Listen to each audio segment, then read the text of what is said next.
오늘의 주제는 대학 입시에 대해서 현재 이제 2028 대학 입시가 어떻게 진행될지에 대한 부분을 아셔야지 우리 아이의 대학 입시를 위해서 방향성을 잡고 가실 거잖아요. 그리고 대학 입시에서 1차적으로 중요한 거는 고등학교 선택인 거거든요. 우리 아이를 어느 고등학교를 보느냐에 따라서 대학 입시의 전형 요소가 결정이 되어지는 거기 때문에 다들 이제 중3 자녀를 둔 학부모님들께서는 우리 아이를 고등학교를 어디를 보내는 게 나은 건지에 대해서 되게 고민이 많으시거든요. 그래서 그 부분에서 어느 정도는 방향성을 잡아드리려고 제가 일부에서 진행한다 생각이 될 것 같습니다. 첫 번째는 이제 대학 입시의 흐름과 중요 포인트라고 해서 일단 지금까지 쭉 진행되어 온 대학 입시에 대한 부분들을 정리한 거예요. 그래서 그 대학 공정성 강화 방안에 의해서 뭔가를 축소하고 기재 금지를 하고 그래서 계속 추시를 해놓은 거죠. 그래서 정시 쪽은 늘려나가는 거고요. 학생부 영역이랑 자기소개서 교사 심사서 이거 다 폐지했죠. 학생부 영역은 계속 축소한 거 아실 거고 정시는 현재 40%까지 당연히 주요 대학에서 40%까지 확대했을 거고요. 사회통합 전형의 도입이 의무화가 되어져 있습니다. 지금 고입도 마찬가지죠. 이게 쭉 정리된 상황이라고 보면 될 것 같고 2023학년도에는 서울대가 정시에 내신을 반영하기 시작했고요. 2024학년도에는 이제 고려대도 정시에 내신이 반영되기 시작한 거죠. 그게 좀 크게 이슈로 다가오고 있는 상황인 거고. 이제 생활기록부에 대한 개편안입니다. 현재 입시에서 학부모님들이 가장 중요시하다라고 생각하시는 게 결국 생기부 관리라고 이제 생각을 하고 계세요. 그게 맞는 말이고요.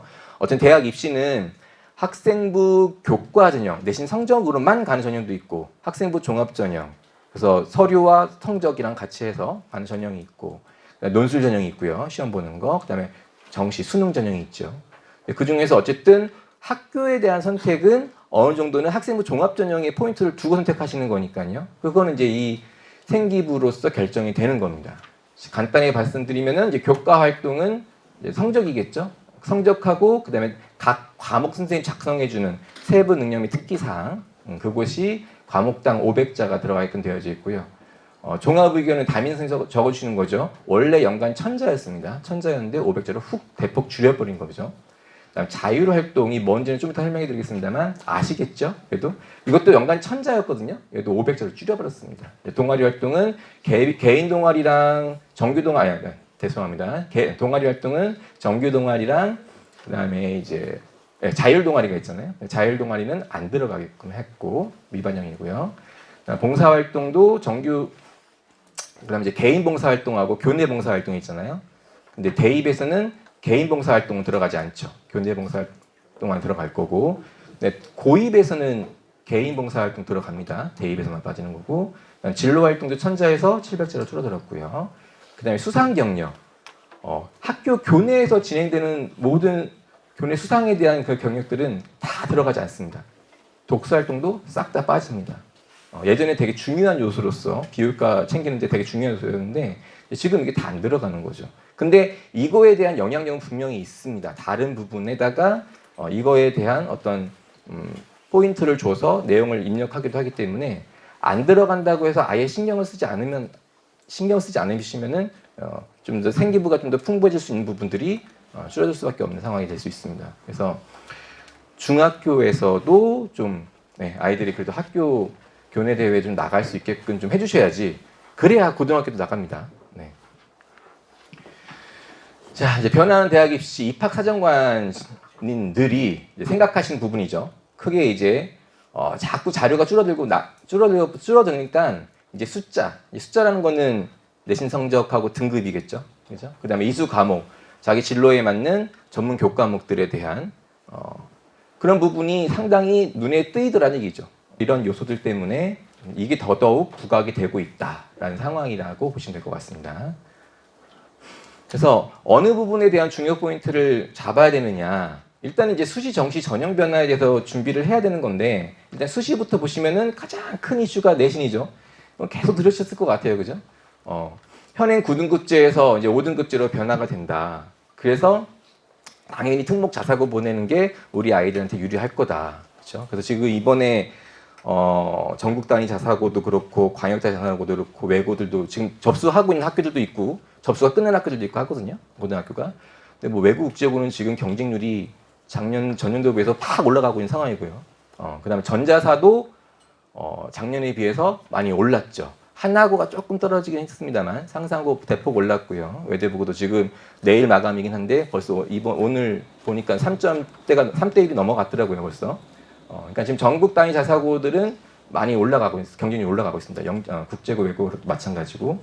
그다음에 광역 단위 자사고는 이제 서울 단위는 지금 끝났는데 올라간 데도 있고 내려간 데도 있습니다. 좀 이따가 보여드리긴 할 텐데 어쨌든 내신으로만 놓고 본다면 그런 학교들이 조금 더 등급 따기가 편하니까 괜찮지 않겠냐라는 부분이 일단 첫 번째 이슈가 될 거고, 다들 잘 못 느끼시는 게 있는데 이게 두 번째 이슈입니다. 아이들의 학업 성취도는 떨어질 겁니다. 이제 우리 아이들은 현재보다는 현재 고등학생들이 공부하는 그 환경보다는 우리 아이들 더 안 할 수밖에 없는 그런 환경이라는 거죠.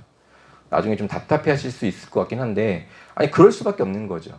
여기 있는 아이들 현재 9등급제에서 여기 있는 아이들은 어떻게든 4% 안에 들어야지 1등급이니까 죽으라 공부하잖아요. 5등급제로 바뀌면은요, 내가 적당히만 해도 10% 안에 들거든요. 그 최상위권 아이들은. 그러니까 지금 같은 아이들이 나오진 않을 겁니다. 그리고 여기 있는 애들 보세요. 여기 있는 애들. 아무리 열심히 해도 이 라인 넘어가기 힘들고요. 좀 놀면서 해도 여기로 떨어지는 않을 겁니다. 그러니까 지금보다는 공부를 확실히 안 할 겁니다. 그럼 이제 어떤 일이 벌어지느냐? 정시는 계속 재수생, N수생들이 강세를 보일 수밖에 없는 거죠. 그러면 재학생들이 수능으로 대학 가는 게 점점 더 어려워질 수밖에 없는 게 진짜 현실이 될 겁니다. 그런 부분들은 좀 인지를 하고 계셔야 될 거예요. 뭐 많이들 들으시긴 하겠지만 현재 9등급제에서는 의치하는 한 1.2등급 안에 들어야 되는 거고, 서성하는 한 1점대 후반 안에는 1점대 후반이면 힘들긴 하죠. 어쨌든 이 정도까지 어쨌든 가는 애들이 있긴 하니까. 근데 이 정도 선에, 이 정도 9등급제에서는 이 정도 안에 있는 아이들이 이런 대학들을 가는데, 이제 5등급제가 적용이 되면은 지금 이 아이들이 다 1등급이 되는 거죠. 네, 다 1등급이 되는 겁니다. 뭐 전부 다 1.0은 아니겠죠. 1.02도 있을 거고 1.1도 있을 거긴 합니다만 어쨌든 1점대 초반에 있을 겁니다. 이런 아이들이. 그럼 어떤 아이들이 의대 갈 거고 어떤 아이들이 서성하는 아이들이냐는 얘기인 거죠. 분명히 다른 요소들이 추가될 수밖에 없는 거고, 여기서 시사하는 바는 일단 일반고의 극상위권들은 변별력을 잃는다라는 거죠. 일반고 1등급인 아이, 정말 전교 1등에서 1등급 받는 아이가 현재 9등급제에서는 의대가 어느 정도 보장이 되잖아요. 근데 내신 5등급제에서는 의대가 보장되지 않습니다. 다른 요소들, 면접이든 수능이든 이런 부분들에서 자기의 또 우수성을 나타내줘야만 가능한 거기 때문에, 그래서 일반고가 전교 1등 찍으면 좋지 않을까라는 부분들은 지금하고는 말이 달라진다는 얘기입니다. 뭐 좀 더 현실적으로 보시라고 제가 350명 정원으로 현재 9등급제에서의 1등급, 정교 14등까지죠. 2등급은 정교 39등까지고 이런 식인 거거든요. 근데 5등급제로 바뀌면은 350명 중에서 1등급까지가 35등, 2등급까지가 정교 119등입니다. 그러니까 내신 5등급제에서는 이런 얘기를 하잖아요. 야, 2등급 받으면 인솔 못 한댄다. 에이, 설마. 맞잖아요. 정교 100등이 어떻게 인솔을 합니까? 맞는 얘기입니다. 그래서 일반고에서 2등급, 2등급, 2등급, 2등급을 찍으면은 대학에서는 이 아이의 그 2등급이라는 성적대를 어떻게 바라볼까요? 얘는 정교에서 한 100등, 그쵸? 80에서 100등 정도 하는 아이구나. 그러면 그 과목에 대해서 우수하다라고 판단낼 수가 없는 거죠. 그냥 적당히 한등구나 정도겠죠. 근데 특목 자사고에서 2등급이라고 한다면은 좀 바라보는 눈은 다를 겁니다. 거기서는 어쨌든 우수 아이들이 많이 있기 때문에 1등급이 정말 치열할 거 아니에요. 그 1등급 안에 아쉽게 못 들어갔구나. 이런 생각을 할 수밖에 없습니다. 네. 그거에 대한 증거 자료입니다. 이게 연세대 학생부 종합전형에 대한 내신 커트라인을 갖고 왔는데요. 이게 2023학년도에 이 학교의 학생부 종합전형으로 합격한 아이들의 50%딱 중앙에 있는 아이들 내신 컷이고요. 이제 이거는 현재로는 일반고 마지노선으로 보는 거죠. 연대 같은 경우라고 한다면 50% 컷이. 내신 70% 컷은 특목고의 내신 정도로 보고 있습니다. 평균 정도로. 그래서 연대 같은 경우에는 특목고 아이들도, 특목 자사고 아이들도 거의 1점대 후반이나 2등급 대 정도, 2등급의 초반 정도까지만 합격이 돼요. 학생부 종합전형도. 근데 2024학년도에는 3등급도 합격을 하고 4등급도 합격을 했습니다. 절대 있을 수 없었던 일입니다. 이뤄진 거죠, 이제. 이거는 연대에서 분명히 2028학년도에 이제 내신 5등급제로 아이들이 올라올 텐데 그 아이들을 우리가 어떻게 변별을 해야 될 것이냐에 대한 고민을 했겠죠. 그래서 여러 가지 시도를 했을 거고 모든 대학들이 지금 다 고민을 하면서 움직이고 있습니다. 제일 많이 움직이는 곳이 제일 많이라기보다는 다들 움직이고 있습니다만 눈에 확실히 보이는 게 한양대. 한양대는 학생부 종합전형에서는 100% 서류 전형으로만 뽑습니다. 서류만으로. 면접도 안 보죠. 수능치도 없죠. 그냥 서류만 갖고 아이들 100% 선발했는데 올해 입시부터는 그 학생부 종합전형을 3개로 쪼갰어요. 일부분은 서류만 정말 원래대로 뽑는 서류만을 뽑기도 하고 일부분은 수능 최저를 걸어주고 일부분은 면접을 보고 시도를 하고 있는 겁니다. 이렇게 실험을 해서 어느 전형으로 선발하는 게 더 나은지에 대한 고민들을 하고 있다는 거죠. 네. 그래서 연대에서는 어떤 결정을 한 거죠? 특목 자사고 아이들의 그 내신을 어디까지 우리가 인정해 줘야 될 것이냐에 대한 고민을 한 겁니다. 바뀐 5등급제에서 1등급까지, 그러니까 전교 10%까지만 인정해 줘야 되느냐? 그건 아니잖아요. 대학에서도 그건 아니라 생각하는 거죠. 우수한 아이들 많이 있는데. 그러면 2등급까지는 열어놓고 봐야 되겠다는 생각을 한 겁니다. 그러면 내신 5등급제에서 2등급이면 34%입니다. 누적 34%고.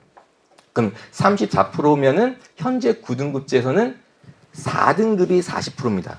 4등급 안에까지는 일단은 2등급으로 인정하고 선발해보자 했더니 이런 일들이 벌어지는 거죠. 그럼 결국 이제 내신 5등급제에서는 중요한 거는 당연히 내신이 좋아야 되는 건 맞잖아요. 1등급 안에 들어가야 되는 건 맞는 거고 그 다음으로 당연히 비교과, 영역에 대한 정성평가 영향력으로 아이들의 합불이 결정될 수밖에 없다라는 게 여기서 나타내지고 있는 겁니다. 네. 현재 그러니까 2024학년도에 학교 유형별, 고등학교 유형별 요 상위 대학들 입학 비율을 봤더니 일반고 아이들이 서울대부터 한양대까지 요 대학들에 대해서 보니까 입학한 비율이 평균적으로 한 55% 아이들이 일반고 학생들이 차지하고 있어요. 그럼 나머지 45% 아이들은 특목 자사 영재학교들이 차지하고 있는 거겠죠. 그러니까 특목 자사고의 이 인원수가 일반고 그러니까 특목 자사 인원의 40배가 일반고 인원입니다. 근데 그거 감안하시면은 말이 안 되는 거죠. 일반고보다는 역시 특목 자사고 아이들이 많이 가고 있는 상황인 거죠. 근데 2028 대입부터는 이들이 이제 역전이 될 겁니다. 일반고가 한 45%, 특목 자사가 한 55%. 믿으십니까? 전 자신합니다. 그렇게 될 겁니다. 그렇게 될 수밖에 없는 구조고요. 자, 이제 수능이죠. 수능도 많이들 들으셨을 거예요. 선택 과목들로 계속 이제 했었는데 이제부터는 2028 대입부터는 다 이제 공통 과목으로 다 똑같은 걸 보고서 선발을 할 거다라는 거잖아요.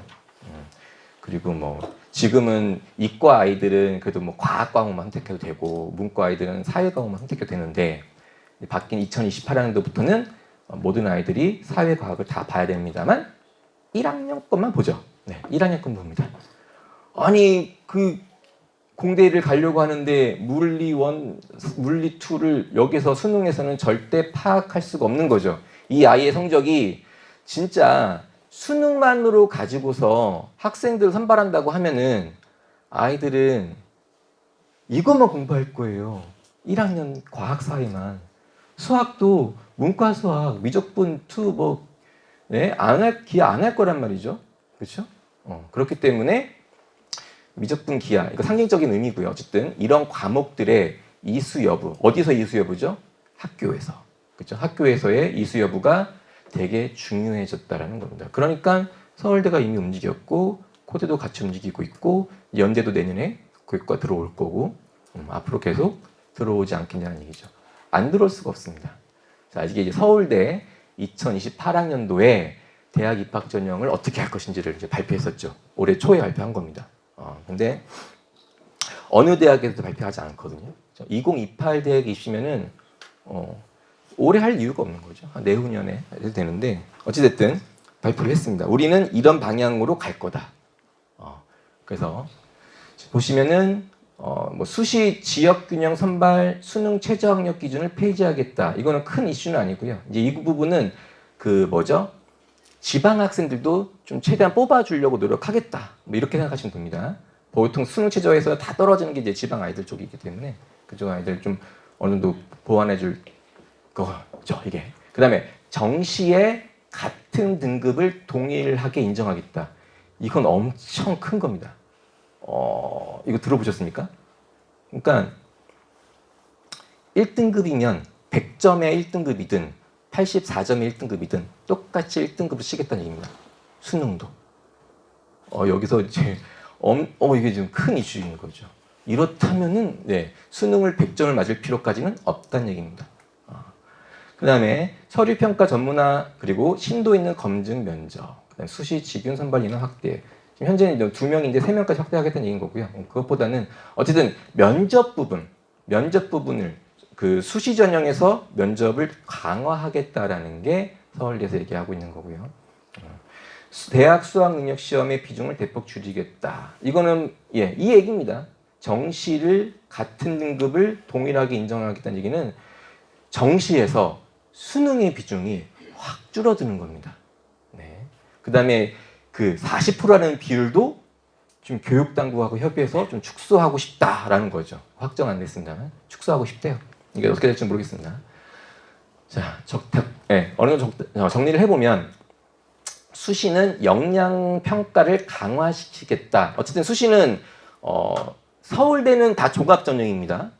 서울대는 지역균형 선발 전형이 있고 일반 전형이 있는데 다 종합 전형입니다. 지역균형 선발 전형은 좀 내신 쪽에 교과 내신 성적에 조금 초점을 맞추는 거고 그래서 대부분 다 일반고 아이들이 90% 이상 가죠.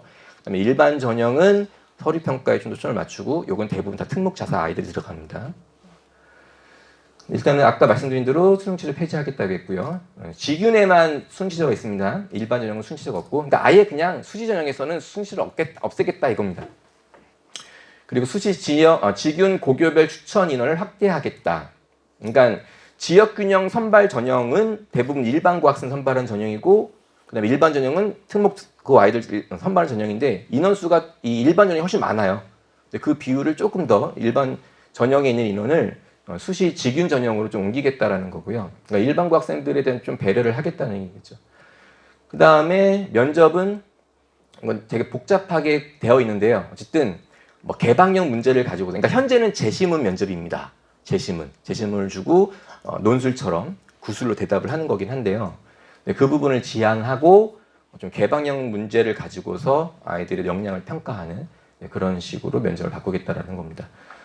그냥 단순히 그냥 서류에 대한 검증을 하는 평가는 아닙니다. 이 역량을 상당히 창의적인, 융합적이고 분석적인 이런 부분들을 판단해 평가하겠다라는 거죠. 그 다음에 정시에서는 수능 반영 비율이 축소가 됩니다. 정시 수능 평가를 등급 점수를 활용하겠다라는 거. 과연 이게 다른 대학들도 같이 따라갈지는 모르겠습니다. 정시 교과 평가도 현재 정시의 수능 외에 교과 평가를 하고 있잖아요. 교과 평가가 현재는 3단계거든요. A, B, C. 근데 이게 7단계로 세분화됩니다. A, B, B 이런 식으로. 그 얘기는 교과에 대한 좀 더 평가를 세분화해서 하겠다는 얘기니까 그 비중이 올라가는 거죠. 결과적으로는. 정식 교과 평가를 2단계 반영 비율을 현재는 20%가 교과 들어가거든요. 그러니까 40%를 확대하겠다는 얘기입니다. 정리한 게 이겁니다. 자, 수시가 1단계에서는 서류만으로 평가를 하죠. 학생부 성적하고 모든 내용들을 가지고서 평가를 하겠죠. 그다음에 2단계에서는 1단계 서류평가 100점에다가 새롭게 또 면접평가 100점을 해서 총 200점 만점으로 최종 선발하겠다는 얘기입니다. 결국은 이 면접에서 갈려지겠죠. 근데 일단은 이 서류평가라는 그 문을 열고 들어와야 되는 게 중요한 거고 그 다음은 이제 면접이라는 얘기입니다. 공부만 열심히 하는 애들은 안 된다는 얘기죠. 자기 역량을 키워야 한다는 얘기고 정시도 마찬가지입니다. 정시도 1단계에서는 수능 100%로 선발을 하죠. 근데 중요한 거 아까 말씀드렸지만 지금 현재는 몇 점을 더 누가 더 몇 점이냐 몇 점이냐 몇 점수 갖고 하는데 이제는 등급 가지고 하겠다는 얘기니까 이거 되게 큰 이슈가 될 겁니다. 자, 그럼 2단계 넘어왔을 때 현재는 수능 80점에 교과 20점이거든요. 네. 직윤 같은 경우는 60, 40이긴 합니다만 일반 전형은 60, 80, 20인데 전부 다 60, 40으로 교과 쪽을 훨씬 더 많이 평가하겠다. 이것 또한 수능을 일단 통과를 해야 되는 거가 중요한 거고요. 통과된 다음엔 교과가 상당히 또 중요해졌다는 얘기입니다. 그래서 이게 서울대에서 제시한 방향인 거고 모든 대학들이 이 방향과 똑같이 간다라고는 단정 지을 수 없습니다만 어쨌든 서울대가 발표한 거는 교육부에서 원하는 방향인 겁니다. 그렇게 생각하시면 될 것 같고 이쪽 흐름으로 가긴 갈 겁니다. 그럼 이수 과목의 중요성, 중요하죠. 이건 단편적으로 그러니까 서울대를 잘 보내는 상위 일반 고등학교 편제표입니다. 수학만. 나중에 좀 편제표를 정확히 좀 보여드릴게요. 수학만 보여드린 건데 어디에도 그냥 수능에 필요한 과목들 그리고 뭐 이공계를 보내기 위해서 꼭 필요한 과목들만 깔려져 있지 좀 고급 글자가 들어간 전문 교과목들은 개설되어 있지 않습니다. 강남 쪽도 마찬가지고요. 그 다음에 이거는 하나고입니다. 하나고는 뭐 수준을 100, 200, 300을 놓고 본다면 이제 수준 100은 일반고에서 깔리는 과목들 당연히 깔려 있고요. 수준 200 이거는 이제 고교 학점제를 통해서 일반고들도 이제 뭐 좀 이름 있는 과목들, 그러니까 좀 고급 글자가 들어가는 그런 과목들을 좀 깔 수 있긴 하거든요. 네. 그러니까 그러한 일반고에서 어느 정도 깔만한 그런 과목들도 있고요. 그 다음에 일반고에서는 절대 깔 수 없는 과목들도 있습니다. 아무리 고교 학점제가 된다 하더라도 일반고와 특목 자사고에 많이 좁혀질 수는 없습니다. 네. 이걸 깔아놓는다고 일반고에서 누가 듣겠어요? 깔아놓기만 해도 나 혼자 듣겠다고 했을 때 이걸 깔아주겠냐고요? 안 됩니다. 그 다음에 뭐 변화하는 생기부 반영. 생기부가 이제 되게 중요한 거잖아요. 학업 역량의 성적평가, 이수 과목에 대한 유불리. 이제는 진짜 교내 봉사활동도 본대요. 모든 비교과 영역이 축소가 되니까 봉사활동에도 뭐가 있는지 보는데 일반고는 다 대청소로 깔려져 있고, 그죠? 특목 자사고는 그래도 좀 나름 의미가 있는 그런, 그러니까 보시면 알 거예요. 다양한 활동들이 있습니다. 그런 차이들이 되게 큽니다. 그래서 이런 부분들이 학생의 역량으로만 결정되지는 않는다는 얘기인 거죠. 학교의 역할도 상당히 중요하다는 얘기입니다. 그래서 학교 선택이 되게 중요하다는 얘기인 거고요. 넘어가도록 하겠습니다. 이게 이제 일반고와 특목고의 그 세특 내용입니다. 통합사회에 관련된 세특 내용인데 세특은 1년에 500자 이내에 쓸 수 있습니다. 과목당 500자. 일반고는 지금 200자가 적혀져 있네요. 특목고는 뭐 415가 적혀져 있고 어쨌든 글자 수도 차이가 어느 정도는 납니다만 그래도 일반고 1등급은 또 꽉꽉 채워줍니다. 일반고 1등급 꽉 채워주고 이건 한 중간 정도 한 4등급 정도 되는 아이들의 생기부라 보시면 될 것 같습니다. 그래도 어쨌든 생기부의 되게 중요한 부분들은 계속 공부를 하셔야 됩니다. 생기부에 대한 부분들은 되게 중요한 부분이라 그냥 어떤 것들을 작성했어요, 의견을 작성했어요, 뭔가 나열식으로 되어져 있는 거는 그냥 B급입니다. B급. 이 아이가 어떤 활동을 했는데 거기서 조금 더 심화되는 그런 상황에 어떤 활동들을 했다라는 게 막 나타나 있어야 되는 거고 이따가 보여드릴 겁니다. A급, A 뿔뿔급의 생기부를 보여드리도록 하겠습니다. 어쨌든 지금 생기부에서 대학에서 그 고등학교 생기부에서 좀 중요하다라고 놓고 보는 게 선생님들이 작성해주는 코멘트 있잖아요. 행특, 세특에 들어가는 그런 코멘트들을 대학에서는 어떻게 바라보냐면은 교사 추천서로 바라봐 줍니다. 그러니까 되게 중요하게 본다는 얘기죠. 학교 선생님이 이 아이에 대해서 어떤 평가를 내리느냐, 이런 평가는 쉬운 게 아니거든요. 어떤 평가죠? 여기 보시면은 이 아이는 경제학적 사고가 우수하다고 되어져 있습니다. 이런 건 아무나 써주지 않습니다. 선생님이 이런 걸 써줄 이유는 없잖아요. 근데 이 아이 너무 봐도 너무 우수한 거죠. 이런 단어가 들어가 있는 거는 대학에서는 상당히 높게 평가해 준다는 얘기입니다. 네. 체육입니다.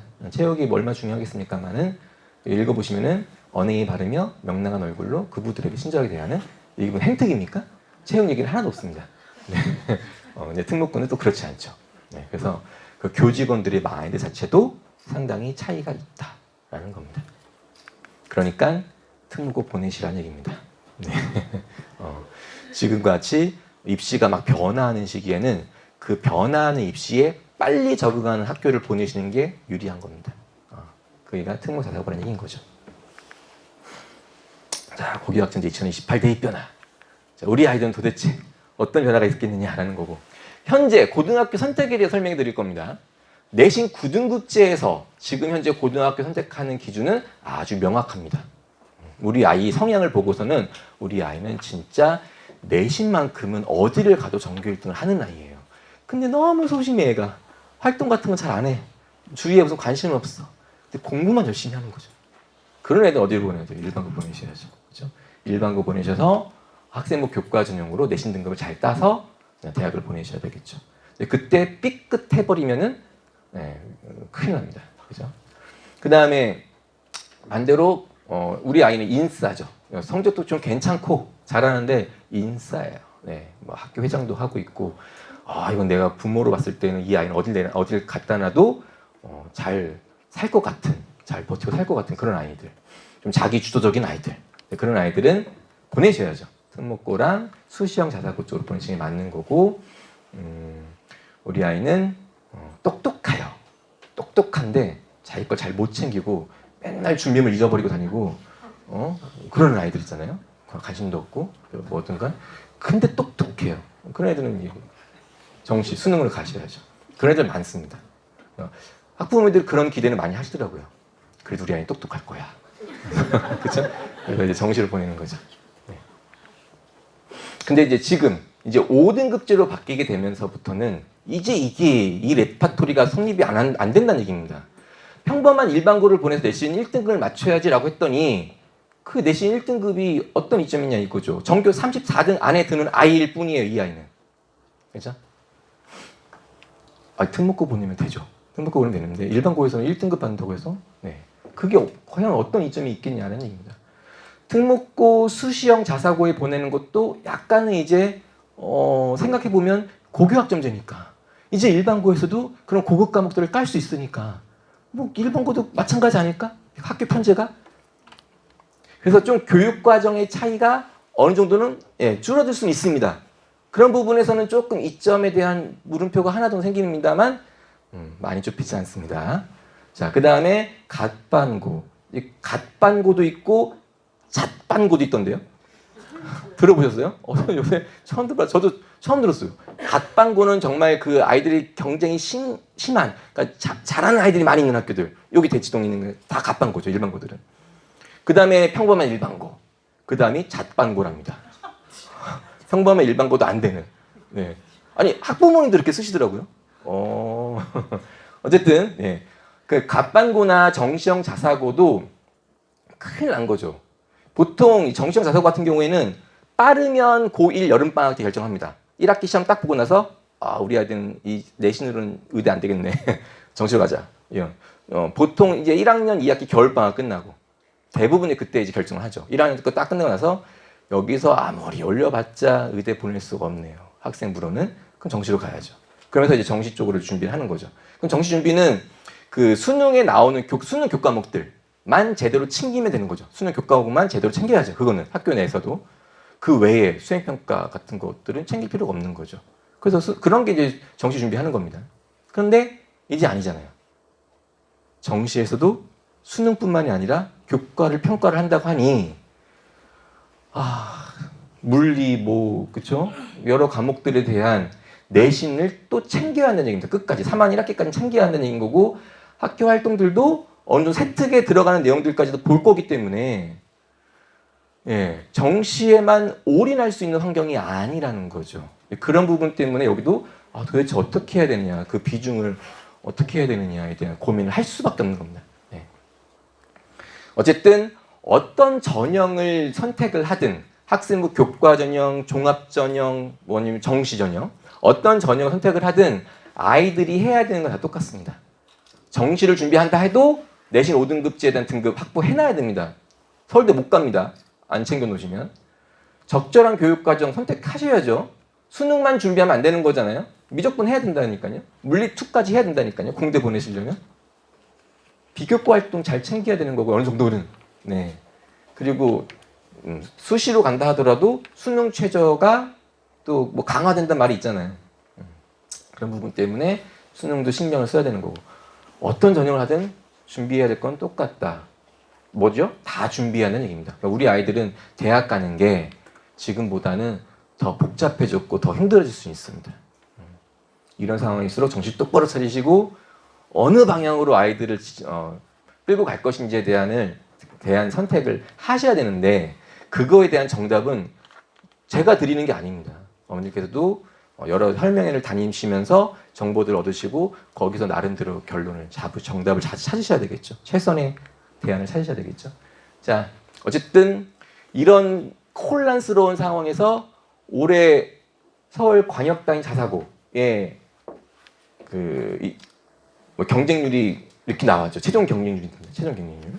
여기서 보니까 지금 현재 중3 예비 고1 학부모님들이 선택하시는 걸 보니까 선덕고, 이화여고는 경쟁률이 1.85대 1, 1.94대 1로 많이 올라갔어요.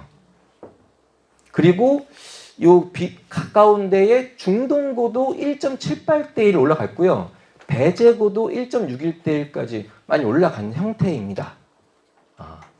그리고 휘문고가 1대 1이 안 됩니다. 미달입니다. 아니 그 의대를 많이 보내는 학교가 왜 미달이죠? 그러니까 여기서 이제 일단은 현재 중3 학부모님들은 뭘 선택하신 거죠? 학생부 종합전형에 포인트를 맞춰주신 거죠. 그러니까 휘문고는 반성해야 돼요. 이번 고등학교 설명회를 하잖아요. 설명회를 하면서 그 고등학교들이 이제 편제, 자기가 막 학교에서 고민을 하고 막 편제표를 만들어서 설명회 때 게시하고 하는데 대부분의 자사고들이 그 학생부 종합전형에 어느 막 힘을 실어 갖고서 교과 편지를 만들었거든요. 근데 휘문고가 안 했어요, 그렇게. 그냥 이번에도 그냥 저희는 정시로 와야 돼. 그렇게 보이는 편제표를 만들어 갖고 왔더라고요. 그게 영향이 컸지 않았을까라는 생각이 들긴 합니다. 그리고 휘문고에서 3등급 맞아버리면 대학 어떻게 가? 이제 이런 생각들을 하셨을 것 같긴 하고요. 근데 저는 이 0.79에 들어가는 그 학생들 복 받은 거죠. 저는 이거 복 받은 겁니다. 떨어지지 않고 그냥 들어간 거잖아요. 휘문고 보내셔야 됩니다. 와닿지 않으시죠? 한 2년 정도만 2년 지나면 안 되네요. 한 6개월 정도만 한번 싹 지켜보세요. 그러면 계속 광역단위 자사고라도 보내는 게 맞는 건가 보다라는 생각이 드실 겁니다.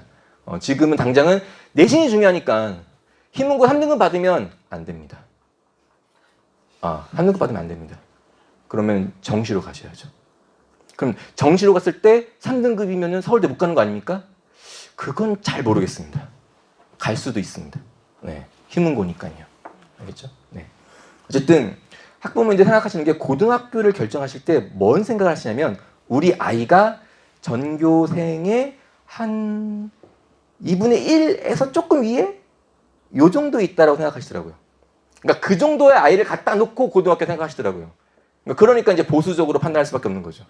그러니까 휘문고 못 보내시는 겁니다. 그러니까 이제 저희 가야죠. 근데 그런 생각을 하신다고 하면은 아예 이사를 가셔야 되는 겁니다. 아예 이사를. 이쪽에서 아예 지방 쪽으로 가시는 게 맞는 거죠. 여기서 뭔가 좋은 대학을 보내기 위해서 고등학교 생각한다 하신다고 하면은 우리 아이가 1, 2등급 안에는 들어오는 성적을 만들 수 있게끔 해놓으셔야죠. 네. 그게 안 되시면은 떠나시는 게 맞습니다. 네, 냉정하게 말씀드렸습니다. 자, 이게 세화여고에서 설명회 때 얘기한 학교 편제표고요. 수학만 놓고 얘기를 할게요. 세화여고가 가장 공격적으로 편제표를 만들었어요. 고등학교 1학년 1학기 때 공통수학 1을 배우고 2학기 때 공통수학 2를 배우고 2학년 1학기 때 대수, 2학기 때 미적분 1, 3학년 1학기 때 미적분 2 이렇게 배우는 거거든요. 대부분 학교들이. 세화여고는 1학년 1학기 때 공통수학 1, 2를 끝낸답니다. 1학년 2학기 때 대수도 끝내고 확통도 끝낸답니다. 고1 때 수학 내가 뭘 끝낸답니다. 완전 공격적입니다. 네. 이런 학교가 대한민국에 있긴 있습니다. 한일고나든지 한일고 들어보셨나요? 공주에 있는 네. 자율학교 거긴 어쨌든 예 그런 학교들이 있긴 있습니다만 대부분 이건 정말 제일 공격적인 겁니다. 2학년 때 왔더니 2학년 1학기 때 미적분 1도 끝내고 기하도 끝낸답니다. 그리고 2학년 2학기 때 미적분 2를 끝낸답니다. 도대체 왜 이렇게 공격적으로 했을까요? 3학년 때 얘를 듣게 하려고 하는 거죠. 3학년 1학기 때 고급 대수나 고급 미적분이나 고급 기하 중에서 2개나 택할 수 있습니다. 되게 매력적인 거죠. 자, 학생부 종합전형에서는 아까 말씀드린 대로 교과 이수가 되게 중요해졌습니다. 근데 대학 입시에서 N수생이 아닌 재학생이 수시전형에 들어갔을 때 내신을 어디까지 보죠? 3학년 1학기까지 보죠. 3학년 2학기 때 배우는 건 의미가 없는 거죠. 3학년 1학기 때 이걸 배워야 됩니다. 그래야 생기부에 딱 나타나니까요. 그러려고 확 땡긴 겁니다. 그래서 세와 요거를 보내려면 수학을 정말 대수까지는 최소한 대수까지는 탄탄하게 만들어 놔야 되죠. 시험도 어렵잖아요. 어려운데 이거는 이제 세화가 올 겁니다. 세화가 올 거고 왜 희문고는 안 보여줘요? 아니 똑같아요 그냥. 세화고들 보시면은 세화고도 미적분원 대수를 어쨌든 여기 공통수학 1, 2는 1학기, 2학기 때 배우는 거 대부분 이렇게 합니다. 그냥 1학년 때는 공통수학 해라. 그러면 2학년 때부터 이제 선택으로 해서 좀 땡기긴 하죠. 미적분원과 대수를 2학년 1학기 때 끝나게 하고 2학년 2학기 때 미적분 2를 끝나게 해서 3학년 1학기 때 고급 미적분 대수 기하 이렇게 듣게 하는 거죠. 근데 우리 아이가 1학년 때 봤더니 세화고에서 4등급이 나왔네요. 그러면 끝났죠. 그러면은 이제 그건 극복하기 힘들잖아요. 네, 그럼 수능 가셔야죠. 그럼 수능 갈 거면은 미적분원 대수를 1학기 때 끝내고 이렇게 막 땡길 필요가 없는 겁니다. 이걸 들을 필요 없으니까요. 그죠? 그럼 어떻게 하죠? 그냥 미적분원 듣고 2학기 때 대수 듣고 여기 빨간색 있죠? 대수를 여기서 들을 수 있고 여기 들을 수 있습니다. 여기서 대수 듣고 여기 미적분 듣고 그리고 수능 준비하자 이런 거죠. 그런 게 가능하게끔 잡아놓은 거죠. 전략적으로. 어쨌든 제가 지금 이걸 보여드리는 게 앞으로 이제 어쨌든 특목 자사고를 보낼 것이냐 일반고를 보낼 것이냐에 대한 이제 고민들 많이 하실 거고 만약에 일반고를 보낸다고 하면 어떤 일반고를 보내야 되느냐에 대한 결정을 하셔야 되는데 지금 어떤 일반고를 보내야 돼요? 학생 수가 많은 일반고죠. 그죠? 그거는 뭐 9등급제나 5등급제나 똑같습니다. 많은 데를 보내는 게 맞습니다. 많은 데를 보내야 되고 그 다음에 또 어디를 보내야 되죠? 내신을 좀 잘 딸 수 있는 학교요. 보통 일반고를 선택하는 기준들은 내신을 잘 딸 수 있는 학교를 선택을 하시려고 하시는데 그건 좋은 선택이 지금도 아닙니다. 지금도 아니죠. 내신 잘 딸 수 있는 학교에서 의대를 도대체 몇 명을 보내는데요? 서울대를 도대체 몇 명을 보내는데요? 아니잖아요. 그렇죠? 네, 거의 전교 1등 할 수 있으면 모르겠습니다만 그게 보장되지 않는다고 한다면 잘못된 전략일 수 있겠죠. 그럼 지금 일반고 선택할 때 어떤 일반고 선택해야 되는 거죠? 입시 결과를 보셔야죠. 학교 입결을 보는 게 맞습니다. 입결이 좋은 학교를 보내셔서 아까 말씀드렸지만 우리 아이가 이 학교 가서 중간에 있겠다라는 생각하시고 하시는 거 아니라는 거예요. 위에 있겠다라는 생각하시고 하셔야 되는 거죠. 우리 아이가 상위 10% 안에 드는 상황에 되게끔 만들어 주시고 그 다음에 갔을 때 어느 학교가 유리하겠느냐라는 판단을 하시는 게 맞습니다. 그래서 이제는 일반고의 선택은 결국 이제 이 학교 편제, 수능이 아니라 이 학교 편제죠. 학교 편제가 우리 아이가 가고자 하는 대학 학과에 적합한 편제를 갖고 있는지를 살피셔야 됩니다. 그건 내년 10월 말에서 11월 달에 저희 고등부 클라이맥스가 모르시네요. 저희 CMS 고등관 이름이 클라이맥스입니다. 네, 거기에서 학교 편제에 관련된 설명회를 할 겁니다. 올해도 했고요. 내년도 할 거니까 그때 꼭 오시기 바랍니다. 그때 꼭 오셔야 됩니다. 그래서 1학년 여기 이 학교는 1학년부터 세특 관리도 해주네 라는 걸 보면서 판단하는 거거든요. 요거 보고 진로 키스톤 디자인, 진로 캡스톤 디자인 이런 게 깔려져 있는 거죠. 학교마다 편제표는 다 다릅니다. 다 달라요. 어떤 학교는 뭐 물화생지 1, 2를 4과목을 다 듣게 할 수 있는 학교도 있고 2과목밖에 못 듣는 학교도 있습니다. 다 다릅니다. 그러니까 그런 것들을 잘 살펴야 한다는 거죠. 선택 과목에서 이공계열에 관련된 모든 과목들을 다 들을 수 있는 편제표인지 3학년 때 절대평가 위주로 해서 아이들이 수능 준비하는데 크게 문제 없게끔 해놨는지 지금 이제 뭐 자세한 설명 안 드릴게요. 여기 수능 과목이고요. 뭐 여기 뭐 수능과 관련된 교과목들이고요. 여기 별표 들어가 있는 게 절대평가 과목들입니다. 이제 그런 부분들이 있는데 그건 추후에 저희 클라이맥스 설명에서 공부하시면 될 것 같습니다. 자, 현재 대학 입시를 치를 때 학생부 종합 전형으로 그래서 나의 서류를 잘 만드는 방법이 어떤 방향이냐에 대한 게 딱 얘입니다. 비교과 관리라고 하잖아요. 당연히 학생부 종합 전형 서류를 잘 만들려면은 내신 성적은 다 1등급 만들면 되는 거고요. 5등급제에서. 그리고 이제 챙겨야 될 게 뭐냐 이거죠. 비교과 영역인데 그 비교과를 이렇게 교과 활동, 수업이나 수행 평가를 통해서 아이가 호기심을 느낀 거죠. 아, 이게 왜 그러지? 하면서 자기 주도적으로 독서라든지 아니면 동아리 활동, 창체예요. 동아리 활동을 통해서 교과 역량을 키우는 겁니다. 뭔가 심화 학습을 하고 심화 탐구를 하면서 이 아이가 성장해 가고 있구나가 생기부에 드러나 있어야 됩니다. 그러한 생기부를 만드셔야 되는 거죠. 그걸 부모님이 만들 수 있나요? 아니죠. 못 만듭니다. 아이가 만드나요? 네, 아이가 만들어야 됩니다. 근데 마지막은 선생님이 적어주시는 거죠. 그래서 그 소통이 잘 돼야 한다는 얘기입니다. 이게 중학교 생기부입니다. 중학교 생기부 보셨으면 아시겠지만 이렇게 생겼죠. 1번은 인적사, 2번은 출결사. 지금 미인정 지각 조퇴 있으면 안 됩니다. 미인정 결석 하루라도 있으면은 그냥 특목 자석은 못 간다 보시면 될 겁니다. 근데 지각 조퇴는 3회 되면 안 되죠. 2회까지는 가능합니다만. 어쨌든 늦게 일어나면 그냥 애 데리고 병원 가셔야죠. 네. 병원도 알고요. 선생님도 아시잖아요. 그냥 그거 갖고 뭐 정말 아파요? 이러지 않잖아요. 그러니까 무조건 데리고 가셔서 질병으로 나오게 하셔야죠. 그다음에 3번은 여기 안 썼는데 교내 수상 기록이 들어갑니다. 교내 수상 기록은 영재고 입시만 들어가고 나머지 고등학교, 대학 입시 다 안 들어가는 거니까 안 넣습니다. 그냥. 그다음에 요 4번이 창체 활동이라고 해서 창의적 체험 활동인데 여기에 4가지 들어가거든요. 되게 중요한 겁니다. 자율 활동이 들어가고 동아리 활동, 진로 활동, 봉사 활동. 1학년, 2학년, 3학년, 1학년, 2학년, 3학년. 나중에 대학 입시에서 여기에 500자가 여기에 700자가 각 학년별로 어떻게 들어가느냐에 의해서 서울대 의대를 가냐 못 가냐입니다. 이게 되게 중요한 거라는 얘기인 거죠. 자유활동 뭐가 들어가요? 학교에서 주최 주관하는 활동이나 전시회, 발표회, 현장학습, 수학여행 등이 들어갑니다. 나중에 한번 보세요. 중학교 생기부를 보시면은 그냥 뭐 했어요. 몇 년도 몇 월 며칠에 뭐 했어요. 뭐 참가했어요. 이렇게 써 있을 겁니다. 뭔가 활동이 나열식으로만 되어져 있을 거라는 얘기죠. 그게 고등학교 생기부에서도 그렇게 되면 안 된다는 얘기입니다.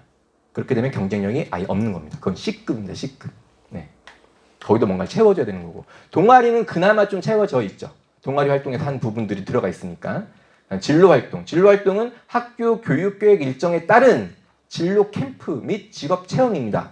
그럼 이것도 결국은 학교에서 어떤 활동을 하냐에 따라서 채워질 수밖에 없다는 얘기인 거죠. 근데 이것도 되게 다이나믹하게 채워주셔야 됩니다. 중학교 때는 그렇지 않아도 됩니다. 고입에서는 크게 상관없습니다만 대입은 서울대 의대를 정합니다. 네. 자, 그 다음에 5번이 이제 교과학습 활동 제일 중요한 거죠. 성적, 과목별 성적, 국어, 수학 막 들어가 있겠죠. 여기에 이제 세특이 들어가죠. 국어 선생님이 500자, 수학 선생님도 500자. 그래서 그 500자들이 막 모여서 이 아이에 대한 평가가, 이 아이에 대한 어떤 심화 탐구하는 활동, 그런 내용들이 어떻게 녹여져 있느냐에 따라서 서울대 의대가 결정되는 겁니다. 네. 그 다음에 여기 6번 자유학기는 뭐 중학교 거만 있는 거고요. 독서 활동 안 들어간다 했죠. 그 다음에 행특, 담임선생님 적어서 주시는 거 500자. 아까 이 빨간색 글자가 들어가 있는 그 곳을 어떻게 채울 것이냐. 네. 그게 제일 중요하다는 얘기고요. 그럼 비교과 관리를 학교에서는 어떻게 준비해 주냐 이거죠. 어디까지 준비해 줄까? 이런 학교 있습니다. 우리 학교는 종합 전형으로는 힘듭니다. 그러니까 아예 서류에 대해서 챙길 생각을 크게 안 합니다. 그러니까 우리 학교에서는 스카이를 교과 전형으로는 가지 종합 전형으로 간 아이들은 지금까지 없습니다. 그런 학교들이 약간 폐배해져 있는 건데 그런 되게 그런 학교들이 있어요. 그다음에 학생부는 학교 권한이기 때문에 학부모님 요청은 되게 불편합니다. 라고 반별로 이렇게 처음에 모이잖아요. 그때 담임 선생님이 얘기해 주는 반응이 있습니다. 이렇게 직접적으로 건들지 마세요. 제가 알아서 적을 겁니다. 그래도 좀 하셔야 됩니다. 물러나시면 안 됩니다. 우리 아이 입시가 걸려 있는데요. 그렇죠? 근데 이러신 분들도 계세요. 그래서 학교의 분위기 그리고 담임 선생님의 분위기에 따라서 막 다 천지 차이가 있는 거죠. 제일 좋은 건 그나마 이게 제일 좋죠. 해당 내용에 대해서 언제까지 제출하도록 하세요. 자, 세특은 다 과목 선생님 작성해 주시고 동아리는 동아리 선생님이 나머지는 담임 선생님 작성해 주시는 거잖아요. 고등학교에서 보통은 세특 같은 경우를 이렇게 자기 평가서를 작성해 오라고 합니다. 그래서 기말고사가 끝나면 국어 선생님이 국어 시간에, 수학 선생님은 수학 시간에 아이들한테 자기 평가서 A4지 한 장을 주는 거죠. 이렇게 쫙 들어가서 여기 다 채워갖고 와 이렇게 채워갖고 오라고 하는 거죠. 그래서 수업 내용에 기반하여 본인이 적극성을 갖고 심화 탐구한 경험이 있으면 이거 다 과목 선생님 모르잖아요. 이 아이가 했는지 아닌지 모르잖아요. 갖고 오라고요. 작성해서 오라고요. 이런 거죠. 그래서 이런 자기 평가서를 제출하세요라는 학교도 있고요. 안 내는 학교도 있습니다. 그냥 알아서 써줄 겁니다. 불편해요. 주지 마세요.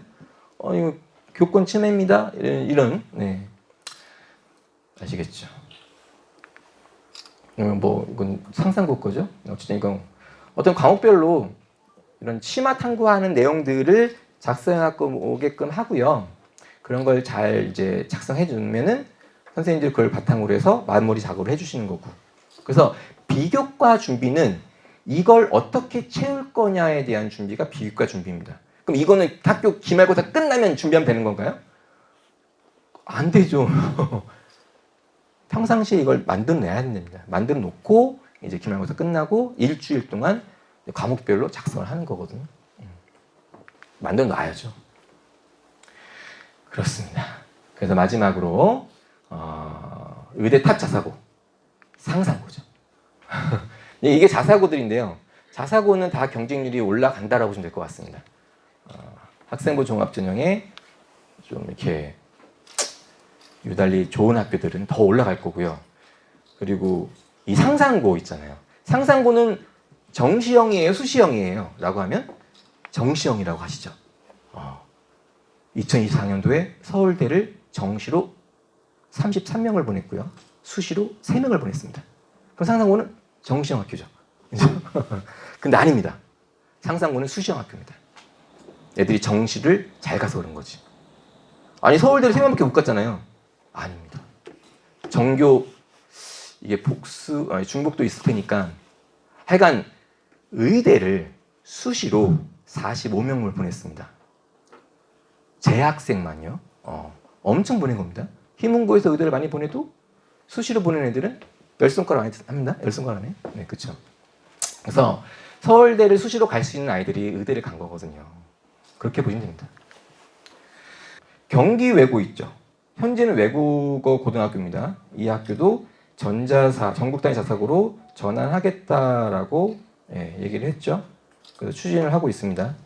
그래서 지금 현재 2학년 아이들부터는 전자사가 될 거예요라고 생각을 했었거든요. 근데 이번 설명회를 들어가 보니까 교육부에서 반려했다 하더라고요. 그래서 현재 2학년 하시면 힘들 것 같습니다. 그래도 밀고 나갈 겁니다. 아마 이거 재단도 빵빵하기 때문에 대교잖아요, 대교. 그래서 어쨌든 외대부고가 원래 외고였잖아요, 그죠? 외대부고가 전자사로 바뀐 것처럼 경기 외고도 전자사로 바뀔 겁니다. 아마 현재 중1 정도부터는 가능성이 있지 않을까 생각이 듭니다. 이게 상산고에서 비교과 관리하는 엑셀 파일이고요. 학교에서 이렇게 엑셀 파일을 줘요.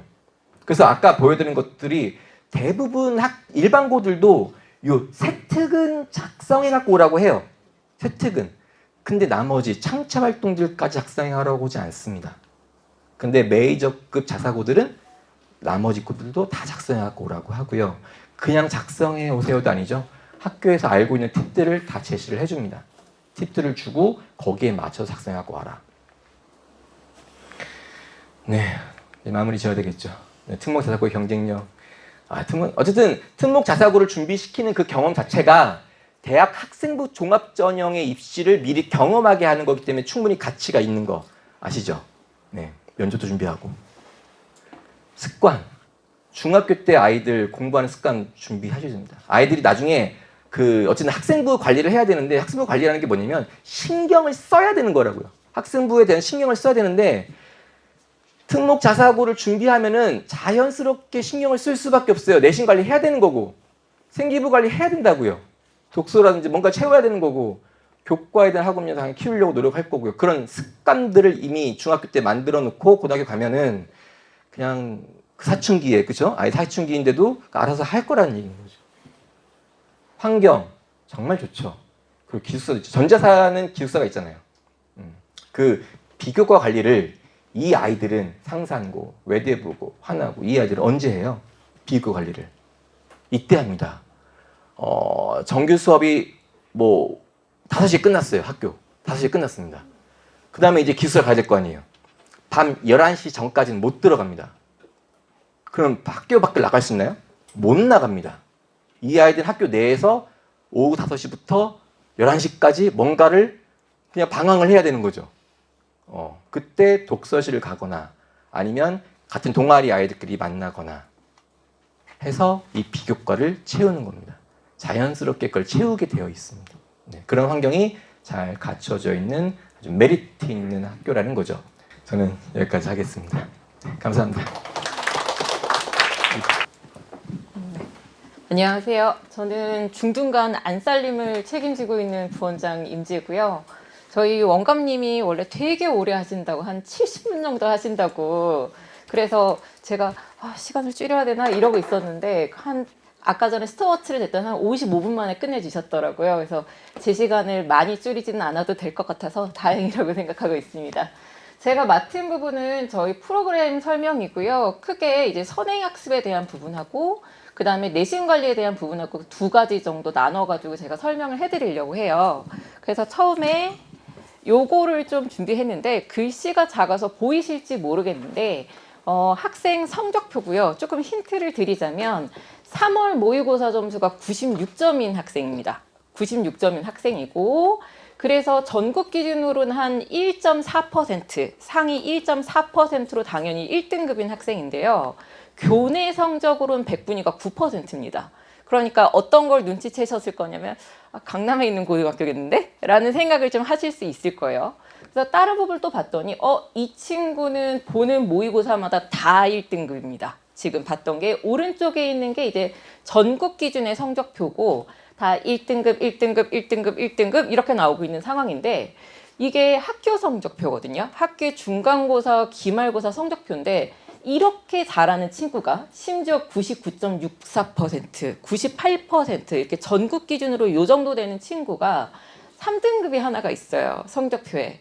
3등급이 하나가 있는데 시험을 망쳤나 하고 봤더니 국어가 91점이라서 3등급입니다.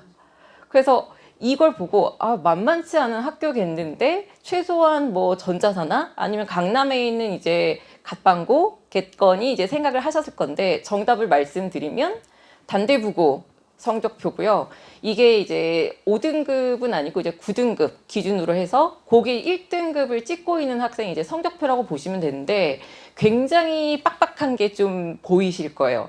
제가 전에 과외를 하던 학생 중에 휘문을 다니던 친구가 있었는데, 그 친구가 처음에 고등학교 1학년이 됐을 때 처음 봤던 모의고사 수학 점수가 90점이었거든요.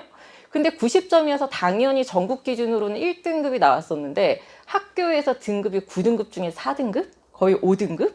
그래서 학교 기준으로는 중간밖에 안 되는 애인 거죠. 근데 이제 저 같은 경우에는 지방에서 학교를 이제 나오기는 했는데, 거기서 수학을 90점 맞는다는 건 진짜 잘하는 거거든요. 제 학생 기준으로 해서 1등급 커트라인은 90점이 아닙니다. 그것보다 훨씬 아래인데 90점이 나온다는 건 정말 잘하는 건데 휘문고등학교에서는 중간밖에 안 되는 학생인 거죠. 그래서 이제 이번에 설명회 오신 어머니들이 거의 이제 중학교 1학년이나 2학년 어머니들이 이제 많으실 거고, 이제 첫째가 있는지는 모르겠으나 대치동에서 고등학교를 보내실 거면 굉장히 빡빡하다는 요 정도의 빡빡함을 이제 예상을 하고 이제 학교를 선택을 하셔야 될 것 같아요. 그러면 중학교는 좀 쉽냐라고 말씀을 드리면, 요게 이제 저희가 중등 백서라고 해서 강남구에 있는 중학교들 10개 학교를 정해서 다 이제 학교별로 1등급이 몇 %냐, 그 다음에 이제 학교별 특징이나 이런 걸 이제 쭉 조사를 했어요. 저희끼리 이제 중등간에서 이제 조사를 했었는데, 이게 작년 자료이고요. 올해 자료는 아직 1학기 것밖에 안 나와서 제가 1학기랑 2학기 자료를 동시에 볼 수 있게끔 작년 거를 준비를 했는데, 제가 좀 질문을 하자면 A등급이 전국 기준으로 한 과목의 A등급이 몇 명 정도, 그러니까 몇 % 정도 나올 거라고 생각을 하세요? 설명에 가면 이런 말씀을 좀 이제 들으시긴 할 건데, 보통 A등급은 과목당 몇 % 정도 된다. 네. 전국 기준으로는 한 30% 정도라고 말씀을 드리거든요. 근데 여기 이제 강남구에 있는 중학교의 A등급을 보자면 제가 주요 과목만 갖고 왔는데 국어, 영어, 수학, 과학, 사회 이렇게 갖고 왔을 때 뭐 70%를 넘는 과목들도 있고요. 그리고 낮아도 거의 30% 초반, 거의 40% 정도라서 여기에 있는 10개 학교의 주요 과목의 평균을 내보자면 A등급은 50%가 넘습니다. 그럼 이게 어떤 얘기냐면 우리 A가 올 A야 라고 얘기를 해도 이게 되게 축혀 세울 만한 일은 아니라는 거예요. 길에 돌아다니는 학생 10명 중에 5명이 A라는 얘기인 거거든요. 그러니까 이걸 봤을 때 이제 5등급제가 되기 전엔 제가 어머니들한테 말씀드렸던 게, 어머니 30%면 고등학교 9등급으로 갔을 때 2등급도 안 나옵니다. 3등급까지 갈 수 있어요 라고 이제 말씀을 드리는데, 중학교도 이제 전국 기준으로 보다는 대치동, 그러니까 강남구에 있는 중학교의 내신 따기가 굉장히 쉽지 않고 공부하려고 하는 분위기가 많이 조성되어 있다고 생각을 하셔야 돼요. 제가 좀 어머니들한테 완성도라는 말씀에 대해서 말씀을 드리고 싶은 게 뭐냐면, 이런 부분에 대해서는 어머니들이 대답을 분명히 하실 수 있을 게, 어느 과정까지 공부했어요? 라고 이제 말씀을 드리면 당연히 어느 과정까지 했어요, 뭐 배웠어요 하실 거고, 어떤 교재 썼나요? 라고 뭐 정석으로 배웠어요, 뭐 센 B를 했어요, 뭐 블랙라벨을 했어요 이렇게 말씀을 하실 거고, 몇 번 했어요? 라고 한 뭐 방학 특강까지 해서 한 3번 정도? 뭐 이렇게 말씀을 하실 수 있잖아요.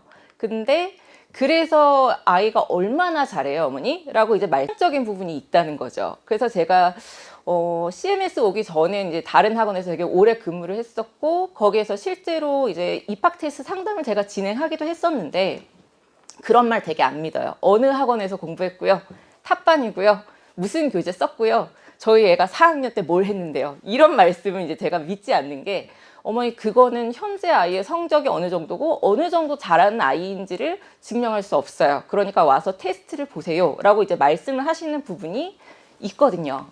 그래서 제가 어머니들한테 말씀을 드리고 싶은 부분은, 혹시 다른 학원에서 특히 고등 선행을 했을 때 기본 배우고 그 뒤에 기본 했으니까 심화하고, 그 다음에 또 그 다음 과정에 기본하고 심화하고 이런 식으로 공부를 하셨다면 저는 그런 부분은 좋지 않다고 생각을 합니다. 왜냐면 이제 중학생 아이들이 고등 선행을 할 때는 이게 평가를 할 수 있는 요소가 굉장히 적어요. 그러니까 막말로 엉망으로 가르쳐도 평가를 못 한다는 거죠. 실제로 그거에 대한 성적은 고등학교 때 나올 건데, 이거에 대해서 선생님들이 책임감을 가지고 정확하게 잘해요 어머니, 잘하고 있어요, 잘 따라하고 있어요, 평균 정도 됩니다, 아 이번 시험에서 1등 했어요 라고 말씀을 드린다고 해서 그 말씀을 다 믿으시면 안 된다는 말인 거예요.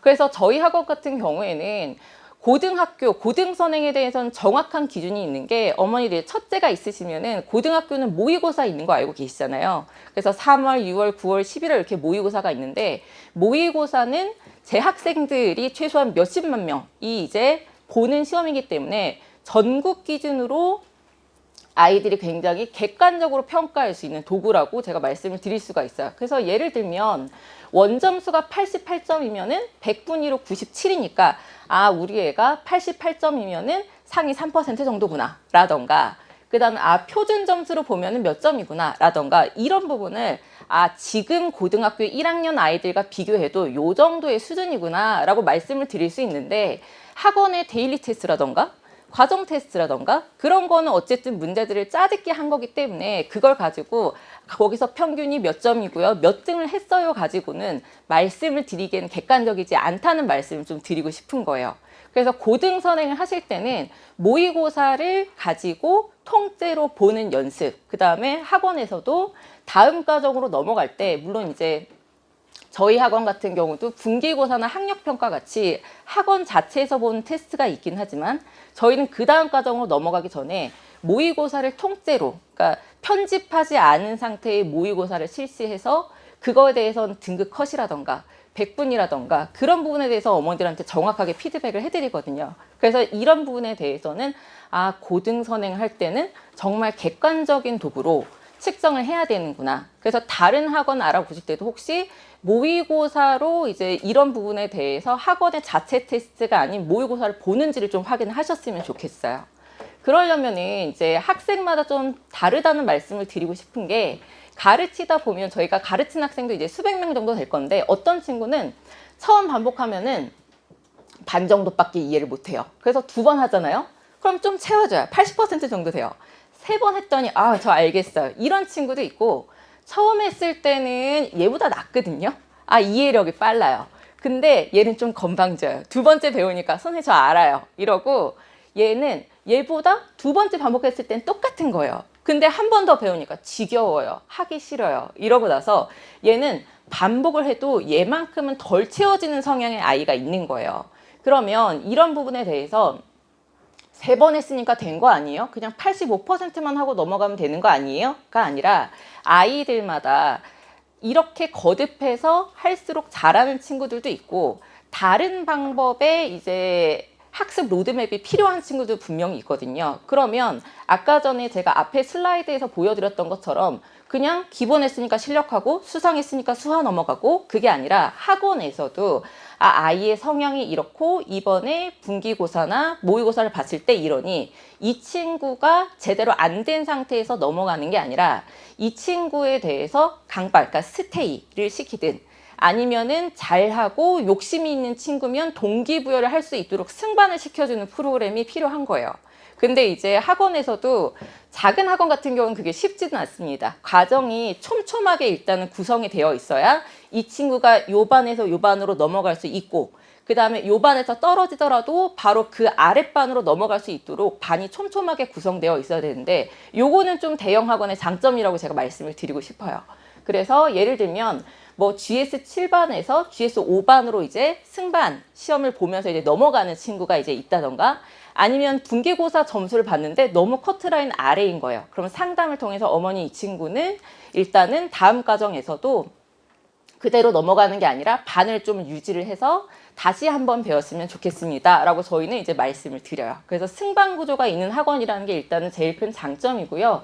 저희가 자랑하고 싶은 것 중에 반 중에 하나가 올해 9월에 런칭한 의대반이 하나가 있습니다. 그래서 이 반이 현재는 1개 반이 있고요. 월수금으로 이제 되어 있는데, 재원생 기준으로 해서 재원생들에서 시험을 봐서 일단은 뽑고요.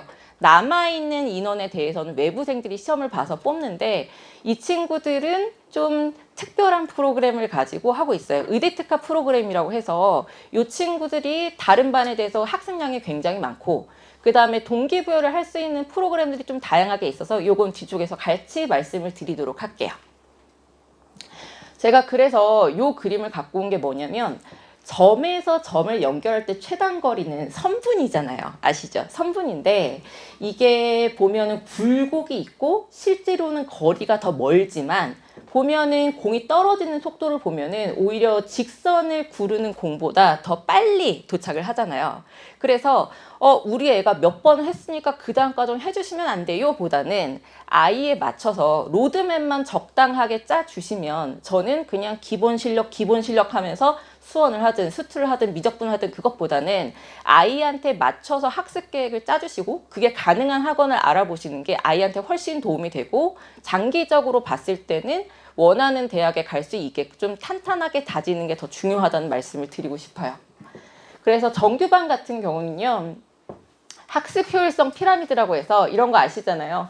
저는 수업을 할 때, 야, 내가 지난 시간에 이거 설명했잖아. 이렇게 얘기를 하면 애들이 언제요? 이래요. 그럼 저는, 야, 몇 페이지 펴봐. 거기 했어, 안 했어? 이렇게, 그러네요, 했네요. 이런 얘기를 하는데, 그게 당연할 수밖에 없는 게 서로 알려주면서 수업을 하면은 기억에 많이 남아요. 근데 가만히 앉아서 필기만 하는 친구들은 기억에 많이 남지 않거든요. 그게 뇌과학적으로 증명이 된 거라서 그래요. 그래서 아이들이 수업에 적극적으로 참여하는 게 굉장히 중요한데요. 그게 오래 기억에 남을 수 있게 하는데 저희 학원 같은 경우는 다음 주에 아셈이라고 해서 중학교 이제 3학년 올라가는 친구들 대상으로 해서 저 이제 원감님이 아이들 대상으로 월요일과 화요일에 분기에 이제 한 번씩 아셈이라고 아이들 대상의 설명회를 합니다. 그래서 아이들 대상 이제 설명회를 해서 아이들이 요거 참여하기 전에 본인의 이제 테스트를 하는 거죠. 그래서 나는 무슨 능력이 있다. 나는 분명한 목표를 가지고 공부하고 있다. 나는 꾸준하게 독서를 하려고 노력한다. 요런 이제 질문들에 대답을 하면서 본인에 대해서 점검을 하는 거예요. 이렇게 점검을 하고 아셈에서 이제 원감님 설명을 들으면서 분기에 한 번씩은 이런 시간을 가지면서 좀 동기부여가 되고 아이들이 스스로 공부하게끔 하는 마음이 좀 들도록 이런 시간들을 가지고 있고요. 저희 시간표에서도 이제 GST라고 해서 반의 레벨이 이제 의대반도 있고 탑반도 있고 일반 반도 있고 뭐 라이트 반도 있고 여러 가지 반으로 구성이 되어 있지만 탑반 같은 경우에는 이제 심화과정 수업, 고쟁이라고 하는 교재를 이용해서 이제 수업을 할 때는 발표를 시킵니다. 근데 되게 싫어할 것 같잖아요. 근데 요거에 익숙해지면 가가지고 막 되게 신나가지고 애들 앞에서 막 이렇게 설명합니다. 근데 그게 이제 저희가 이제 봤을 때도, 틀린 부분이 있어도 괜찮아요. 틀린 부분이 있으면 선생님이 뒤에서 보시면서 보완을 하거나 아이들끼리 이제 토의를 할 수 있는 분위기를 만들어주면 되는 거기 때문에 수업 시간 내에서도 이런 아셈이라던가 발표 수업이라던가 이런 시간들을 최대한 넣으려고 하고요. 메타인지라고 하는 말씀도 혹시 들어보셨을까요? 요게 이제 의미가 뭐냐면 내가 무엇을 알고 모르는지 스스로 알고 있는 거예요. 그래서 애들이 나 이거 아는데 틀렸어 라는 말 엄청 하잖아요. 시험 보고 오면 아실 거예요. 아는데 틀렸어. 다시 풀어보니까 맞던데 이런 얘기를 하는데 그런 얘기를 하면 안 됩니다. 테스트를 볼 때도 위에 단원을 써놓은 거랑요. 단원을 지우고 쓰는 거랑은 점수가 달라져요.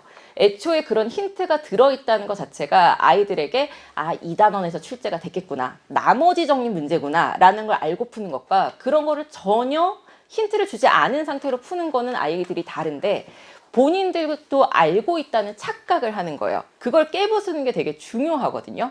그래서 계속 이제 앞에부터 말씀을 드리는 게 본인이 무엇을 알고 모르는지 본인이 깨달아야 되고 본인이 동기부여를 해야 되는 상황인 거예요. 이거는 이제 예전에 KBS에서 실험을 한 건데요. 시험을 아이들에게 한번 보고 난 다음에 선택권을 2가지를 준 거예요. 야, 너 지금 몇 점이잖아. 다시 한번 공부하고 시험 볼래? 아니면은 셀프 테스트라고 해서 이제 내가 무엇을 알고 모르는지 스스로 이제 문제를 내서 맞춰보고 틀려보고 이렇게 하고 다시 시험을 볼래? 라고 했을 때 애들이 재학습을 하는 게 조금 더 점수가 많이 오를 거라고 예상을 했대요. 자기네들은. 그래서 실제로 그랬냐 하고 보면은 재학습을 했을 때는 53점이 나올 거라고 생각을 했는데 실제 시험을 보니까 43점밖에 안 나오는 거예요. 셀프 테스트를 선택을 했을 때는 한 50점 정도 나올 거라고 했는데 실제로는 그것보다 점수가 더 나온 거죠. 이 부분에 대해서 이제 설명은 뭐냐면 스트레스가 클수록 아이들의 스트레스가 크고 셀프 테스트를 선택하지 않은 거는 재학습이 스트레스가 덜하기 때문이에요. 그냥 내가 무엇을 아는지 모르는지 점검하지 않고도 그냥 다시 눈으로 보고 외웠으니까 됐지 라고 생각을 한 거거든요. 근데 내가 그 공부하는 시간 동안 난 이걸 모르는구나. 친구들이랑 왔다 갔다 하면서 질문해보니까 내가 이걸 몰랐네. 이런 걸 깨닫고 그 부분에 대한 스트레스를 이제 받아야 기억에 오래 남는 건데 애들이 그거를 굉장히 거부하고 있는 거죠. 편하게 공부하고 싶은 거죠. 그래서 이런 부분을 이제 봤을 때 이게 어디에서 더 두드러지냐면 상위 1% 이내의 친구들은 학원을 다녔을 때 공부를 잘하고 있는 기분이 든다라는 말에 상위권은 0%가 그렇다고 했어요. 근데 성적대가 낮아질수록 학원만 다니면 공부가 되는 것 같아요 라는 친구들이 굉장히 많은 거죠. 그래서 이게 이제 본인들이 착각을 하고 있는 거예요. 학원만 다니면 다 되는 것 같고 내가 다 아는 것 같은데 상위권 친구들은 내가 모르는 게 있구나. 그래서 상위권 친구들은 뭐도 싫어하냐면 내가 아는데 선생님이 또 설명해 주는 거 싫어합니다. 걔네들은. 그래서 내신 대비를 하거나 이럴 때도 모르는 문제만 풀고 싶어 하지 아는 문제, 쉬운 문제, 맞은 문제 다시 풀고 싶지 않아요. 그 친구는. 그게 상위권 친구들의 특징인데 요 스트레스의 관리, 그러니까 내가 잘 모른다는 사실을 본인이 깨달아야 되는 거고 본인이 느껴야 되는 거고 그거에 대한 스트레스를 조절하는 능력이 있어야 되는 건데 아이들이 그 부분에 대해서 본인이 모른다는 사실을 인정하고 싶지 않아 하죠. 보통 인정하고 싶지 않아 해서 저희는 시간표 자체에 테스트와 클리닉 시간이 조금 길어요. 그래서 이게 중학교 3학년 이제 예비 중3 친구들의 시간표를 제가 가지고 온 건데요. 저희는 한 과정에 2개씩, 그러니까 진도가 2개씩 나가고 있거든요. 기본 과정으로 가는 거 하나, 심화 과정으로 가는 거 하나가 있는데 보시면 진도 나가는 수업은 50분인데 테스트와 클리닉 시간이 1시간 25분입니다. 훨씬 길죠. 이 시간에는 이제 데일리 테스트가 주간 테스트가 이제 실시가 되고요.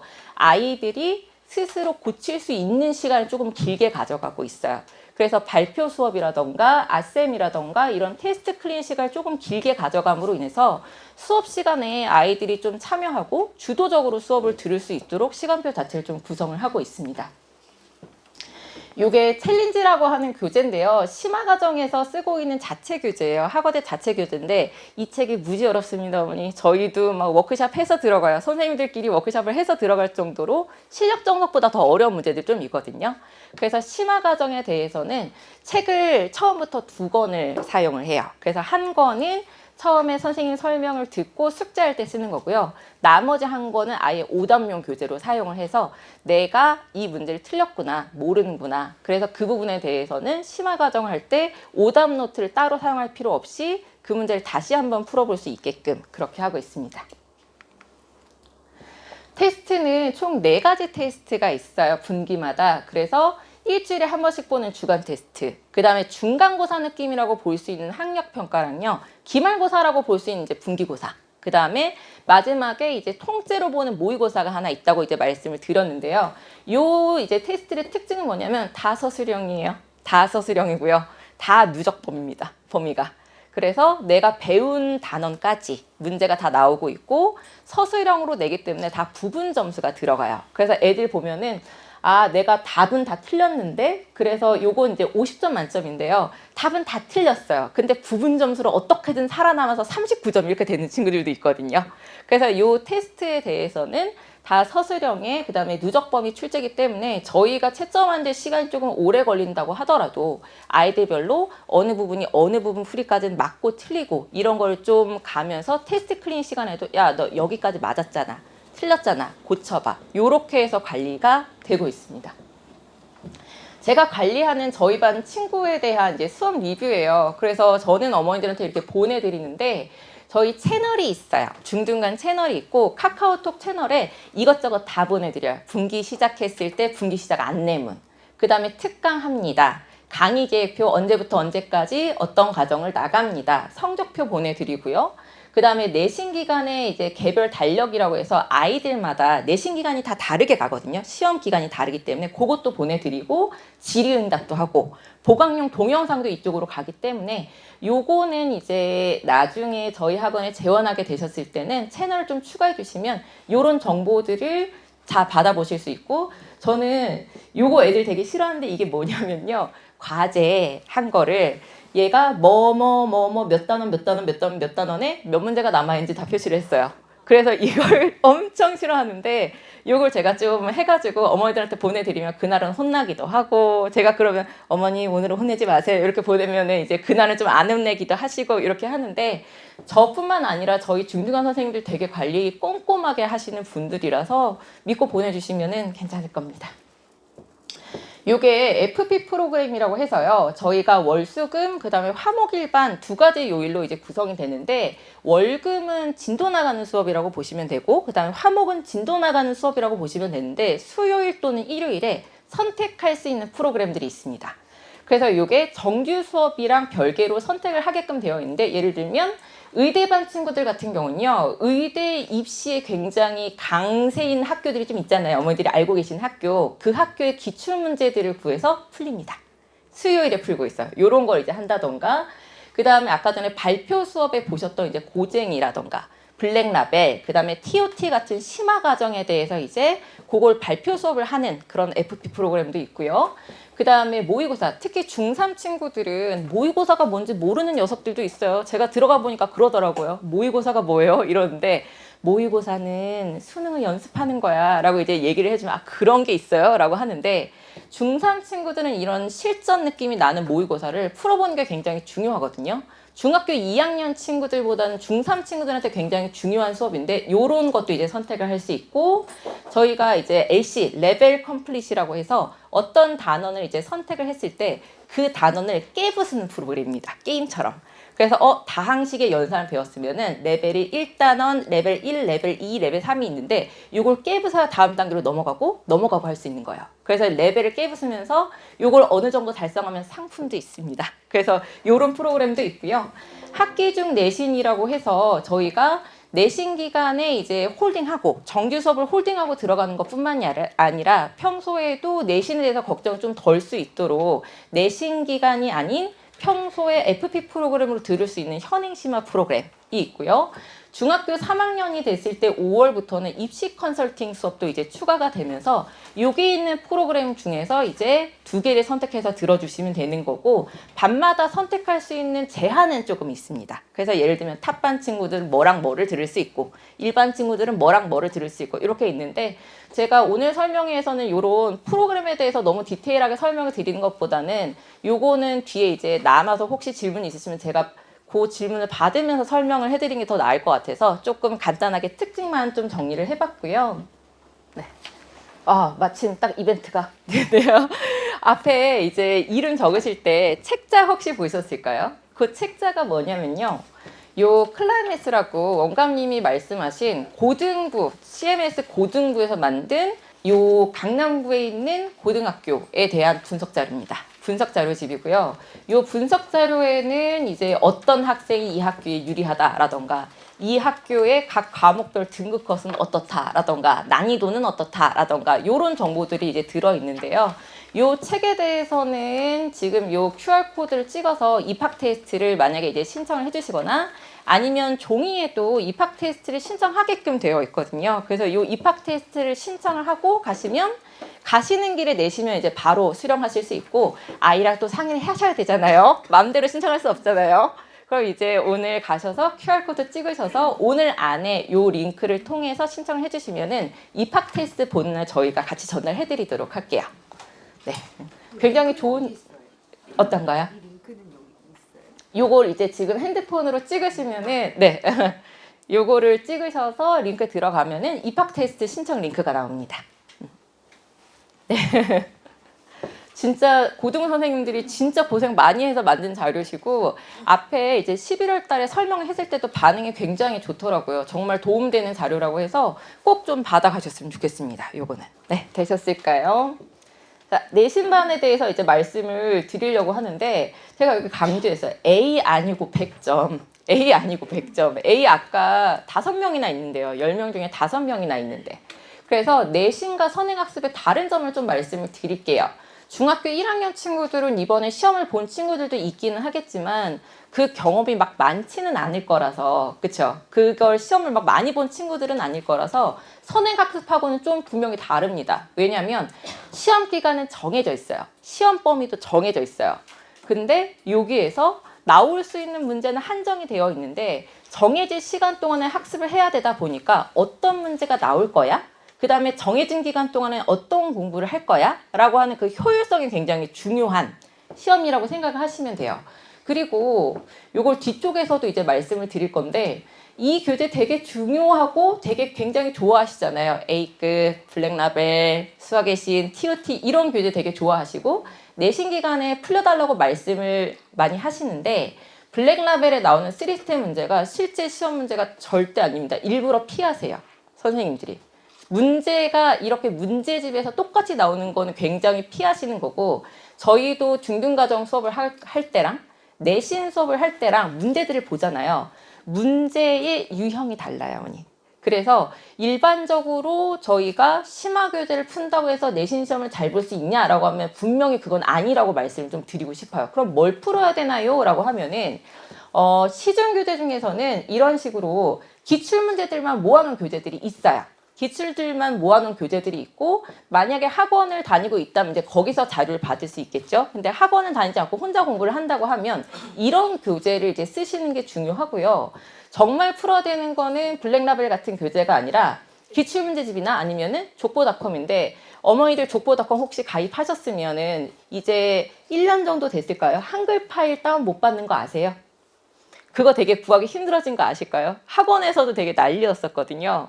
그래서 기출문제를 이제 어디서 구하지 하고, 기출문제를 더 이상 구할 수 없게 되어 있어요. 볼 수만 있게 되어 있고, 이 파일을 구할 수 없게 되어 있어서 보통의 다른 학원들은 그냥 있었던 교재를 계속 돌려막기를 한다던가 아니면 다른 교재로 바꿨는데, 저희 같은 경우에는 아예 시험지를 수거를 해서 저희가 타이핑을 치고 수식 입력을 해서 그림도 그려서, 저희는 그렇게 해서 아직 자체적으로 데이터베이스를 만들어서 진짜 최신 핵심 기출 문제를 저희가 가지고 있어요.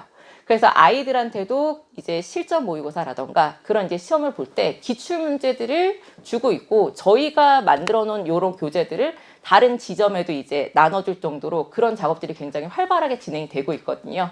그래서 기출 문제들에 대해서는 CMS가 진짜 자료를 많이 가지고 있다라고 이제 알고 계시면 될 것 같아요. 이게 코로나 때예요, 어머니. 제가 되게 좋아하는 학교거든요, 대청중학교. 왜냐하면 이 학교가 문제가 어렵게 나온 학교인데 교과 과정을 벗어나지 않고 내요. 그래서 매운맛으로 치면은 그 캡사신의 매운맛이 아니고 약간 고춧가루로 낸 되게 깔끔한 매운맛이라고 생각을 하시면 돼요. 왜냐면은 대치동에 있는 학교들은 경시 문제가 막 나오거나 선행이 필요한 문제가 나오거나 이렇게 해서 어려운 문제를 할 때가 있는데, 대청은 보통 그렇게 안 내고 어려운데? 처음 보는데? 근데 교과 과정을 벗어나진 않아요. 이렇게 내는 학교였고, 이 학교가 수학 문제가 어렵기로 유명한 몇 개 되는 학교 중에 하나였는데요. 코로나 때 완전히 망가졌어요. 어떻게요? 2학년 1학기 때 평균이 84.6점이고요. A가 50%였어요. 근데 2학년 2학기는요, 닮음이 들어가거든요. 요게 되게 어려운 단원이에요. 그래서 애들이 여기 닮음이 들어가고 확률 들어가고 이럴 때 더 내려가야 되거든요. 근데 평균이 90점이에요. 2학기 때. 평균이 90점에 A가 75%였다는 건 완전히 그때 변별력이 없어졌다는 얘기예요. 이게 코로나 때 얘기거든요. 그래서 그때 설명의 자를 제가 갖고 왔던 건데, 이게 A가 75%면 이게 9등급제에서는 6등급입니다. 6등급이고요. 이게 A라고 절대 으쓱될 일이 아닌 거죠. 얘가 6등급이고 5등급제로 간다고 하더라도 4등급이에요. 여기 들어가지 못하죠. 3등급에도 들어가지 못해요. 그러니까 코로나 때는 진짜 내신이 너무너무 쉬웠구나 라고 생각을 하시면 되는데, 최근 거는 최근 자료예요. 최근에 이제 2023년이니까 작년 자료를 갖고 왔을 때 경향이 이렇게 좀 바뀌었습니다. 똑같이 대청인데 평균이 82.5점에 A가 한 40% 정도, 그래도 아까보다 좀 낫네 정도이고, 2학기 평균은 조금 제가 말씀드렸잖아요. 닮음 들어가고 확률 들어간다고 A가 20%대로 줄었어요. 그 다음에 평균은 79점으로 좀 내려갔죠. 그러니까 약간 난이도를 다시 올리고 있구나 라는 느낌이라고 생각하시면 되는데, 난이도가 상승하고 있는 건 맞습니다. 코로나 때랑 비교해서 난이도가 내신들이 상승하고 있는 건 맞는데, 안심하실 수 없는 포인트가 뭐냐면요, 저희가 내신 기출 분석을 하다 보면은 어렵게 나오던 학교들이 갑자기 무난한데? 이러기도 하고, 되게 쉽게 나왔다고 생각했던 학교가 미쳐서 어렵게 내기도 해요. 요즘은 좀 그렇더라고요. 예를 들면 서초의 신동중학교라던가, 그 다음에 뭐 송내중, 위례 송내중 같은 경우도 원래 진짜 문제가 쉬웠었거든요. 근데 이번에 저희 내신을 들은 친구들은 100점이 나왔는데, 위례에서 동네 학원 다닌 친구들은 100점이 하나도 없다고 하더라고요. 그래서 되게 쉽게 나왔던 학교들이 난이도가 들쑥날쑥하고 어렵게 나왔던 학교는 코로나 때 확 내려갔거나 조금씩 회복을 하고 있는 수준이라고 생각을 하시면 돼요. 그래서 요게 중학교 내신이 계속해서 어려워지고 있고 조금 더 1, 2년 지나면 아예 예전 폼까지 올라올 것 같습니다. 그리고 어느 학교 수학 시험이 쉬었다고 해서 이제는 안심하실 수가 없는 단계라고 생각을 하셔야 될 것 같아요. 이게 수학은 서술형이 굉장히 중요해요, 어머니. 그래서 이 카톡방이 뭐냐면 수학 강사가 한 1000명 정도 있는 카톡방이에요. 그래서 이게 전국에 있는 수학 선생님들이 다 모여가지고 서로 자료를 공유하기도 하고 뭔가 이제 물어보기도 하고 이런 굉장히 활발한 카톡방의 내용인데요. 이게 뭐라고 물어본 거냐면 쌤, 혹시 그 중등 서술형인데 땡땡땡 그럼으로 써도 돼요? 라고 누가 이제 물어보신 거예요. 궁금하잖아요. 그래서 이제 서로 막 대답을 해줬어요. 됩니다. 안 됩니다. 막 이렇게 말씀을 하시다가 학교쌤한테 물어보세요. 왜냐하면 내가 된다고 하더라도 학교쌤이 안 된다고 하면 안 되는 거잖아요. 근데 애들 공부할 때 보세요. 이런 거 신경 써요? 이거?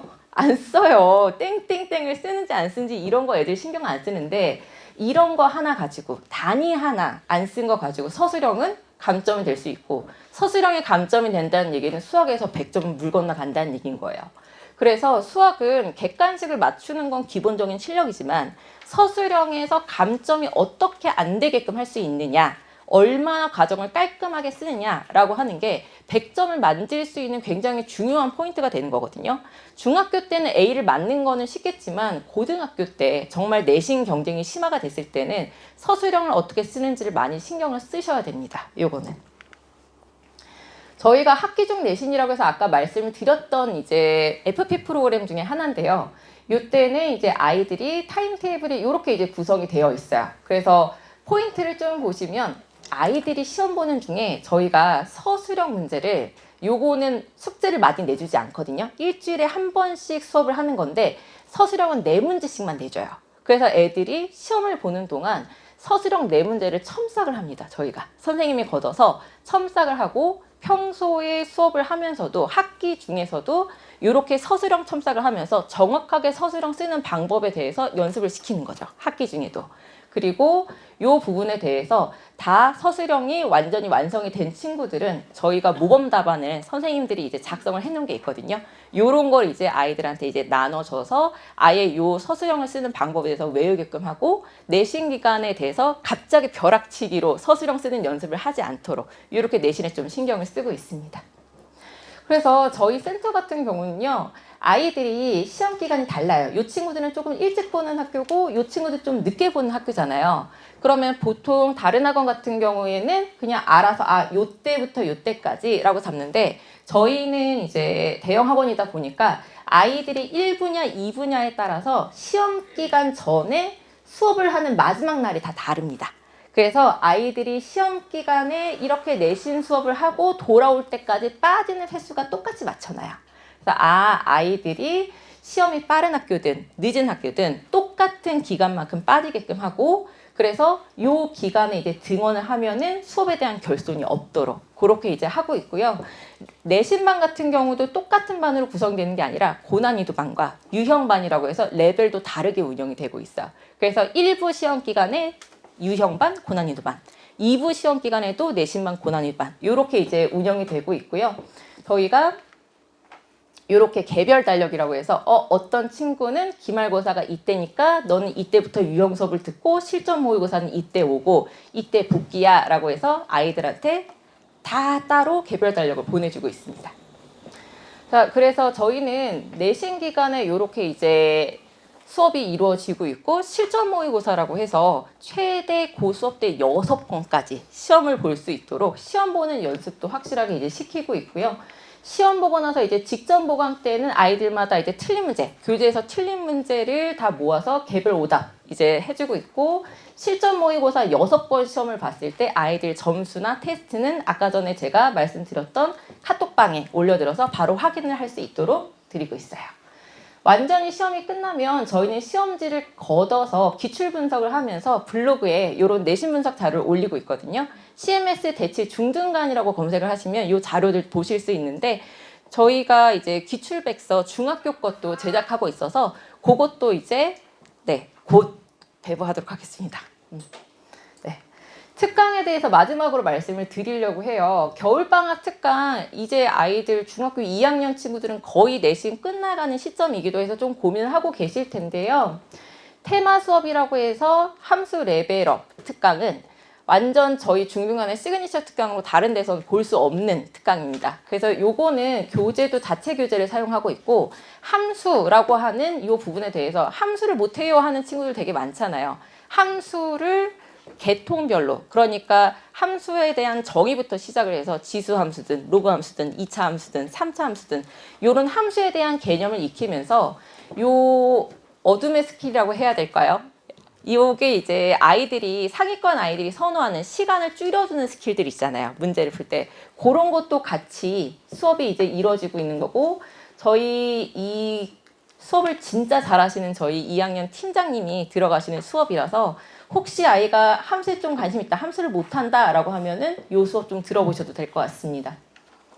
제가 요 점선으로 표시하는 수업들은요, 오전 특강이에요. 그래서 오전에 아이들 노는 걸 못 보시잖아요.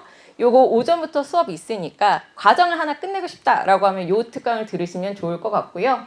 고등학교 실전 대비 수업, 그러니까 모의고사를 한번 풀려보고 싶다, 아이들한테 이런 연습을 풀려보고 싶다라고 하면은 일요일에 수업이 있습니다. 그래서 제가 들어가는 반 친구들도 요 수업을 좀 관심이 있어 하더라고요. 상하 정도까지 한 친구들은 요 수업 좀 관심 있어 해서 요것도 일요일 특강이니까 다른 학원하고 겹치지 않으면 한번 보시면 좋겠고요. 중등에서 이제 고등으로 넘어가는 친구들 같은 경우에는 처음에 고등 수학으로 갈 때 많이 부담스러워해요. 어디부터 걸리냐면요, 인수분해부터 걸립니다. 인수분해. 거기부터 아니 왜 항이 3개지? 왜 세제곱이 나오지? 거기서부터 걸리기 시작하는데, 고등수학 브릿지 수업이라고 해서 고등수학으로 넘어가기 전에 중등과 고등의 중간 정도 되는 수업이에요. 최상위 3-1로 수업을 할 거고, 이 내용이 딱 중등에서 고등으로 갈 때 고등의 내용을 어느 정도 가지고 있으면서 중등과의 연계성을 강조하는 수업이 될 겁니다. 그 다음에 마지막으로 개별 맞춤 수업이라고 해서 저희에는 시간이 안 돼요, 요일이 안 돼요, 이런 이제 분들은 PC 수업, 개별 맞춤 수업이라서 요일과 그 다음에 과정과 그 다음에 회차를 좀 맞춰서 저희가 수업을 할 수 있도록 12시부터 4시까지 수업을 깔아놓은 게 있거든요. 요것도 혹시 관심 있으시면은 상담할 때 말씀하시면 제가 좀 알아보도록 하겠습니다. 그래서 회차랑 과정과 교재가 완전히 자유선택이고, 대신에 이게 개별 진도기 때문에 선착순 마감이라서 좀 일찍 들어오셔야 돼요. 지금 벌써 신청 한 2분 정도 해주셨더라고요. 네, 그래서 조금 더 특강에 대해서 궁금하시면 이 QR코드는 저희 블로그 포스팅으로 연결이 되는 링크거든요. 그래서 CMS 중등간 이렇게 이제 검색을 해주셔도 되고 찍어주셔도 되는데, 특강에 대해서는 이 링크를 타고 들어가시면 될 것 같습니다. 그래서 저희 학원의 장점 마지막으로 말씀을 드리면, 저희는 대형 학원이면서 그 다음에 관리가 좀 잘 되는 편이에요. 그래서 제가 좀 말이 길었나요? 빨리 끝낸다고 했는데 길어진 것 같아요. 대형 학원의 장점이면서 관리까지 잘 되는 학원이니까 앞에 이제 입시 관련해서 정보 잘 챙겨 가시고 학원에 대해서 좀 잘 알고, 그 뒤에 네, 관심 있으신 분들은 입학 테스트 작성해 주시면 좋을 것 같습니다. 네, 인사를 드리도록 하겠습니다. 저는 대치 영재관의 전체 총괄원장 맡고 있는 이선희고요.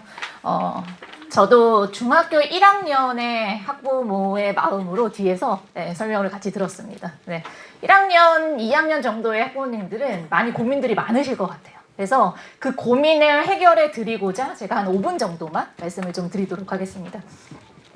초등학교 때 저희 아이도 저의 말을 되게 경청하고 엄마의 말을 잘 듣는 아이였어요. 이제 중학교 1학년이 되면서 눈빛이 바뀌기 시작하더라고요. 네. 그래서 엄마의 말이 귀에 잘 안 들리고, 그리고 친구가 되게 소중해졌고, 그리고 그러한 어떤 활동들을 하기 위한 모습들로 이제 바뀌어가는 저의 아들을 보면서 이제는 저의 말이 안 먹히는 시기가 왔구나를 저는 체감하고 있는 시간들을 보내고 있습니다. 어떠신가요? 네. 그렇죠. 네. 그래서 우선 이제 선배 엄마들에게도 저도 이야기를 되게 많이 들었던 상황인데요. 우선 우리 아이들이 엄마의 이야기는 잘 듣지 않지만 선생님이나 그리고 기타 본인이 그 존경하는 뭐 형이나 뭐 선배, 언니, 오빠들이 있다면 그러한 사람들을 통하여 듣는 이야기들은 아이들이 귀를 쫑긋하면서 따라가려고 노력들을 합니다. 그걸 활용하셔야 돼요. 그래서 오늘 그 부분을 안내를 드릴 거고요. 올케어 시스템은 원래는 저희 고등관이 갖고 있는 프로그램입니다. 근데 우리 이제 중등관 친구들에게 앞으로 이제 예비 중2, 중3 친구들에게 어떻게 보면 가장 필요한 프로그램이다 보니까 우선 우리 겨울방학을 앞두고 있는 친구들에게 반드시 좀 적용을 해봤으면 좋겠다. 저도 중2를 둔 학부모의 엄마의 입장에서 필요하다라고 판단해서 갖고 온 프로그램입니다. 저희가 테스트 문자나 클리닉이나 수업 영상을 제공하거나 숙제 완료 피드백을 드리는 건 저희 중등관이 갖고 있는 기본 옵션 프로그램이에요. 여기에 뭘 더할 것이냐? 올케어 시스템입니다. 여기에 누가 관리를 해주는 시스템이냐면 실질적으로 어머님들이 이제 보내시고 싶어하는 스카이 그리고 으치아 계열에 해당되는 조교쌤들이 한 5명 정도 세팅이 되어져 계세요. 그래서 제가 이제 면접을 보고 그리고 이 올케어 시스템을 잘 우리 친구들에게 적용해 줄 수 있는 분을 선별해서 뽑았습니다. 그래서 우리 아이들의 멘토가 되어줄 거고요. 그리고 우리 아이들이 실질적으로 겨울방학 때 학습의 계획을 세우는 부분에 있어서 상당히 큰 도움을 줄 멘토들이 도와줄 겁니다. 그럼 올케어 시스템이 도대체 뭐냐? 우선 첫 번째는요. 기본적으로 우리 아이들이 생각보다는 문제성이 큽니다. 그래서 우리 아이들이 한번 그 핸드폰을 들여다보기가 쉽지가 않을 거예요. 대부분의 아이들이 핸드폰은 잠금 모드가 되어 있을 거고요. 이걸 엄마에게 100% 오픈하는 아이면 이 아이는 상당히 순수한 아이입니다. 그렇죠? 그래서 잘 아이를 설득하셔서 아이의 핸드폰을 한번 들여다봐 주세요. 아이의 보호 기능에 들어가 보시면 실질적으로 아이들이 하루 동안에 쓴 평균의 데이터의 핸드폰 시간이 나옵니다. 한 3시간 이내의 범주에 있다면 정상 범주죠. 3시간에서 6시간 정도를 우리 아이가 하루에 핸드폰을 하고 있다면 조금 과다한 것 같죠. 6시간에서부터 10시간을 아이가 하고 있다면 학생이 아니죠. 그죠? 10시간 이상을 하고 있다면 이 친구는 정말 포나일체의 친구입니다. 어떤 아이인지 한번 들여다볼 필요성은 있다입니다. 저도 해봤습니다. 깜짝 놀랐어요. 저희 아들이 이렇게 핸드폰을 많이 하고 있을 거라고 저도 상상하지 못했죠. 깜짝 놀랐어요. 그래서 제가 지금 현재 세화고에서 전교권에 있는 친구에게 한번 물어봤어요. 대부분의 남학생 친구들이 어느 정도의 핸드폰을 사용하고 있는지 시간대를 태우고 있다라는 걸 전교권 3위권 안에 있는 친구가 얘기를 하더라고요. 되게 놀라웠어요. 선생님 시간 데이터 나옵니다. 아침에 일어나서 하고요. 그리고 학교 가는 동안에 핸드폰 들고 가면서 하고요. 학교 끝나고 이동할 때 하고요. 그리고 학원 가기 전에 시간 남을 때 또 하고요. 그리고 쉬는 시간에 하고요. 학원 끝나고 하고요. 집에 와서 쉬면서 또 하고요. 그리고 핸드폰을 더 하고 싶으면 엄마가 잠들었을 때 밤새 하고요. 이런 시간을 다 합치면 선생님 무조건 시간 나와요. 이런 얘기를 하더라고요. 근데 생각보다 많은 친구들이 이렇게 핸드폰에 노예가 되어 있는 상황들이 실질적으로 발생을 하고 있다는 얘기입니다. 근데 아이들이 인지가 잘 안 되어 있는 친구들이 생각보다 많고요. 제가 이걸 확인하면서 제 아들에게 보여줬을 때 본인도 깜짝 놀라더라고요. 그래서 본인 스스로 이 부분을 컨트롤해야 되겠구나라는 인식을 시각화해 주셔야 되는 게 우선 첫 번째입니다. 그리고 두 번째는요. 아이들의 목표가 시각화가 되어 있어야 합니다. 구체적이어야 된다는 이야기예요. 추상적으로 내가 무엇을 해야 할지, 어떻게 해야 할지를 아이들이 열심히 하겠다. 안 통합니다. 어떻게 열심히 할지, 어떤 계획을 세워서 내가 어떤 시간들을 태워서 어떤 공부를 할 건지에 대한 계획성이 철저해야지만 아이들은 단계 성장해 나갈 수 있다는 얘기예요. 과거에는 지도였어요. 그리고 내비게이션 나왔을 때는 적당히 찍지는 참 애매하죠. 그런데 최신 내비게이션은 명확하게 길을 여러 가지 방향으로 안내를 해주는 상황으로 전개를 시키고 있죠. 이런 형태의 아이들이 내가 가야 되는 어떤 방향성에서 하나하나의 계획들이 명확하게 세워져 있어야지만 그런 목표를 달성할 수 있을 거라는 얘기가 됩니다.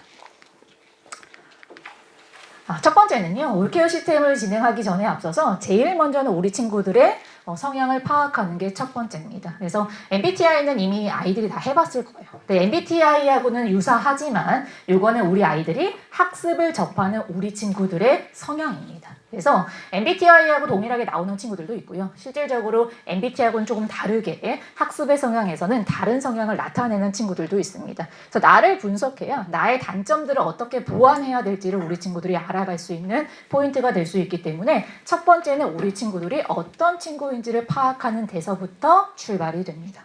두 번째는 이런 계획표를 세워요. 이제 겨울방학을 앞두고 있기 때문에 시간 단위의 계획은 24시간입니다. 그래서 우리 친구들이 언제 자고 언제 일어나고 실질적으로 이 일주일의 단위 계획 시간에 대한 계획표는요 무조건 필요합니다. 그리고 기본적으로 저는 CMS에서 되게 그 장기 근속한 되게 어떻게 보면 저도 고인물이긴 합니다. 근데 제가 거의 이제 20년차 가까이 이제 CMS에 있으면서 많은 친구들을 봤고, 그리고 이 친구들이 내는 결과물과 그리고 요즘 만나고 있는 친구들의 그 성공한 케이스에 대해 친구들 정말 많이 만나고 있지만 그 성공한 친구들의 공통점을 꼽자면 계획이에요. 이게 기본적으로 돼야 하고 이 시간 관리에 대한 운영에 대한 부분들이 반드시 필요한 상황으로 전개가 돼야만 합니다. 그래서 우리 친구들은 아직 중학생이기 때문에 고등학생 되기 이전에 기본적으로 이러한 습관 자체를 만들어갈 수 있는 상태를 갖고 갈 수 있도록 분명히 연습을 해야 합니다. 왼쪽과 오른쪽을 보셨을 때 어떤 친구가 훨씬 더 잘하는 친구로 보여지실까요? 네, 그렇죠. 눈으로 보더라도 아침 내내 자는 친구는 왼쪽이고요. 오른쪽의 친구는 오전부터 평일 동안 내내 바쁘게 움직이고 있어요. 그래서 윈터 국어를 하고 어떻게 하겠고 이제 이런 계획들을 1차적으로는 아이들이 스스로 먼저 세우게끔 합니다. 그럼 이렇게 1차적인 계획을 중학생 친구들에게도 고등학생 친구들에게도 세우라고 했을 때 이걸 현실적으로 세우는 친구들은요 상당히 적어요. 계획은 큽니다. 실제 이행률을 봤을 때 거기에 대한 어떤 이행률이요 20% 30%밖에 안 되는 친구들도요 생각보다 매우 많습니다. 그래서 그걸 점차 현실적으로 내가 할 수 있는 계획성을 가지고 아이들이 해나갈 수 있도록 하는 이러한 관리의 형태를 책임져 주는 게 올케어 시스템이라고 생각을 해주시면 될 것 같아요. 그래서 왼쪽의 친구는 실제 저희 올케어 시스템을 진행하고 있는 친구가 세운 계획표고요. 오른쪽도 마찬가지입니다. 자꾸 거꾸로 가네요. 네, 왼쪽은 3등급을 받는 친구이고요. 오른쪽의 친구는 실제 전교권을 하고 있는 친구의 계획표입니다. 그래서 계획을 세우면 실질적으로 우리 친구들은 본인이 하고 싶은 공부를 하게끔 계획을 짜는 친구들도 있거든요. 그래서 그런 걸 보고 이러한 계획들을 어떻게 진행을 했을 때 훨씬 더 효율적인 공부를 할 수 있는지 계획을 수정하고 그리고 어떻게 했을 때 훨씬 더 효율적으로 아이들이 운영할 수 있는지에 대해서 조교 선생님들과 계획도 같이 세우고 이런 부분들을 수정하고 그리고 이거에 대한 결과물에 대해서 아이들과 소통하고 그리고 좋은 방향성을 갖고 나아갈 수 있게끔 단계적으로 저희가 이끌고 가고 있는 프로그램이라고 생각을 해주시면 될 것 같아요. 계획은 이렇게 아이들이 1일 단위로 계획표를 세우고요. 시간대를 실질적으로 운영할 수 있는 형태들을 이렇게 세우고 그거에 대한 실천 여부를 조교쌤들이 하루 종일 아침부터 저녁까지 다 관리를 한다라고 생각하시면 될 것 같아요. 그래서 이 올케어 시스템은 아이들이 이제 평일 동안에 오전에 학원에 가야 한다면 학원에 갔다가 독서실 시스템이 다 만들어져 있어요. 고등관에는. 그래서 거기에서 아이들이 비어있는 시간 동안에 와서 계획대로 공부하고 그러한 부분들을 실천하고 얼마만큼을 이행을 하고 있는지에 대한 부분을 다 체킹하고 관리하는 시스템이라고 생각을 해주시면 되고요. 어차피 엄마의 말은 잘 듣지 않거든요. 그래서 실제로 이 아이들이 어떻게 공부하고 있는지에 대해서는 아이들을 통하여 듣는다라기보다는 그렇죠? 학원 선생님 또는 조교쌤을 통하여 우리 아이가 어떻게 공부하고 있는지에 대해서 소통하는 소통으로 열어가시는 게 훨씬 더 현명할 수 있고요. 그리고 어머님들, 아버님들께서 하고 싶은 말이 있다면 조교쌤을 통하여 또는 선생님을 통하여 우리 아이에게 그렇게 실천할 수 있는 아이가 될 수 있도록 전달자의 역할을 충분히 해주실 수 있도록 활용하시는 게 훨씬 더 우리 아이들의 학습력을 끌어올리시는 데 있어서 도움이 될 거라는 말씀을 꼭 드리고 싶습니다. 그래서 저희 아들도 마찬가지예요. 저한테 이야기하지 않지만 학원 가서 선생님께는 미주알, 고주알, 수행을 어떻게 했고 자기가 어떤 결과를 받았고 이런 것들을 다 얘기를 하고 있어요. 선생님을 통하여 수행의 결과의 이야기를 저도 듣고 있는 상황입니다. 그리고 제가 하고 싶은 어떤 말들의 형태가 제가 이해하려고 하면 그게 이해가 진짜 안 되거든요. 어떤 정신세계인지 정말 이해가 안 돼요. 최근에도 제가 그 이해가 안 되는 사례를 지난주에 겪어서 되게 충격을 받았는데 그냥 이해하고자 마음을 먹었습니다. 새벽 4시에 아들이 교복을 입고 나왔어요. 네. 이해 안 되시죠? 저 너무 놀라웠어요. 새벽 4시에 교복 입고 나오는 저희 아들의 모습을 바라보면서 뭐지? 네. 낮에 놀 시간이 없어서 친구와 카페에서 얘기를 하려고 약속을 했다라는 거예요. 이해 안 되시죠? 저도 정말 이해가 안 되더라고요. 근데 정말로 무인 24시 카페 있죠. 아파트 안에 있는 그 카페의 친구와 만나서 대화를 나누는 저의 아들을 보면서 이해가 안 되지만 어차피 여기서 이야기를 해봤자 성립되지 않는 상황에 대한 전개를 이해하기로 했습니다. 그리고 그 친구와 아들에게 약속을 받았죠. 다시는 이런 일을 전개하지 않도록 약속을 받기는 했는데 이런 일들이 비일비재하게 일어납니다. 그래서 실상 열심히 하는 친구이고 그 친구도 열심히 하는 친구예요. 그런데 이러한 어떤 중간중간에 터지는 일들을 아이들과 싸우려고 하면 싸움밖에 되지 않습니다. 그래서 이런 부분들을 충분히 적극적으로 도와줄 수 있는 주변의 자원들을 활용하실 수 있도록 해주시면 훨씬 더 현명할 거라는 부분을 말씀을 드리고 싶다라는 얘기고요. 충분한 피드백을 드릴 거고 이러한 부분들을 충분히 소통할 수 있는 부분으로 저희가 갖고 갈 겁니다. 그래서 아이들 실질적으로 주요한 과목들에 대해서 어떻게 공부하는지 시간대별로 다 분석해드려서 저희들이 다 보내드릴 거예요. 그래서 이렇게 보내드리고 우리 아이들이 주차별로 어떻게 공부하고 있고 이것들이 주차별로 어떻게 변화하고 있는지를 전반적으로 저희들이 주차별로 다 모아서 달달에 대한 계획에 대한 부분들을 가지고 어머님들과 소통할 수 있는 부분들을 이제 갖고 가는 상황으로 전개를 할 겁니다. 그래서 실질적으로 올케어 시스템 관련해서는 만족도가 상당히 높아요. 그러니까 어머님들이 하실 수 없는 형태들을 대화를 통하여 소통을 통하여 아이들이 좋은 방향으로 갈 수 있도록 되게 그 나이 차가 얼마 나지 않는 본인들이 정말 가고 싶어 하는 대학에 간 언니, 오빠들이 이러한 방향으로 이끌어 주다 보니까 상당히 아이들도 만족도가 좋고요. 그리고 그 언니, 오빠들이 우리 아이들이 궁금한 국영수 과사에 대해서 질문도 다 받아줄 수 있어요. 그래서 실질적으로 아이들이 궁금한 것들을 간혹 질문을 못 받는 형태의 문제들이 등장을 했을 때 이 친구들은 두려워하지 않아요. 같이 고민해 줍니다. 아이들의 시각에서 어떻게 풀어야 될지를 같이 고민해주고 해결해 갈 수 있는 방향까지도 같이 도와줄 수 있는 상황으로 전개를 하고 있기 때문에 이런 부분들이 세팅이 되어져 있어요. 이번에 중등간 관련해서는 아이들이 이제 중2, 중3이 되고 고등을 가기 위한 준비 과정을 가야 되는 정말 중요한 시점이다 보니까 이 부분은 원래는 고등부에만 태우겠다라고 한 시스템이었어요. 근데 결단을 내렸죠. 중등 아이들에게도 이 부분을 좀 적용시켜 볼 수 있는 겨울방학을 보내볼 수 있는 이 시스템을 적용을 해보자 라고 해서 이제 이번 중등 아이들에게는 진행을 하고자 저희가 계획을 잡은 상황입니다. 그래서 이 부분은 저희가 뭔가 이게 이 부분으로서 이익을 내겠다라는 건 제로입니다. 그냥 인건비에 대한 부분만 가지고 우리 친구들의 학습을 완성시켜 줄 수 있는 저희의 중등간의 프로그램, 좋은 프로그램을 갖고 그리고 이 올케어 시스템을 통하여 우리 아이들의 학습력을 끌어올리기 위한 제도적인 부분으로서 장치를 두고 진행을 해보겠다라는 계획성을 가지고 엄중하게 말씀을 드리는 거기 때문에 추후에 궁금하신 부분들 관련해서는 충분히 문의하시고 소통하시고 아이들에게 필요한 이 부분을 같이 태우는 겨울방학을 보내셨으면 좋겠습니다. 여기서 마치도록 하겠습니다. 수고하셨습니다.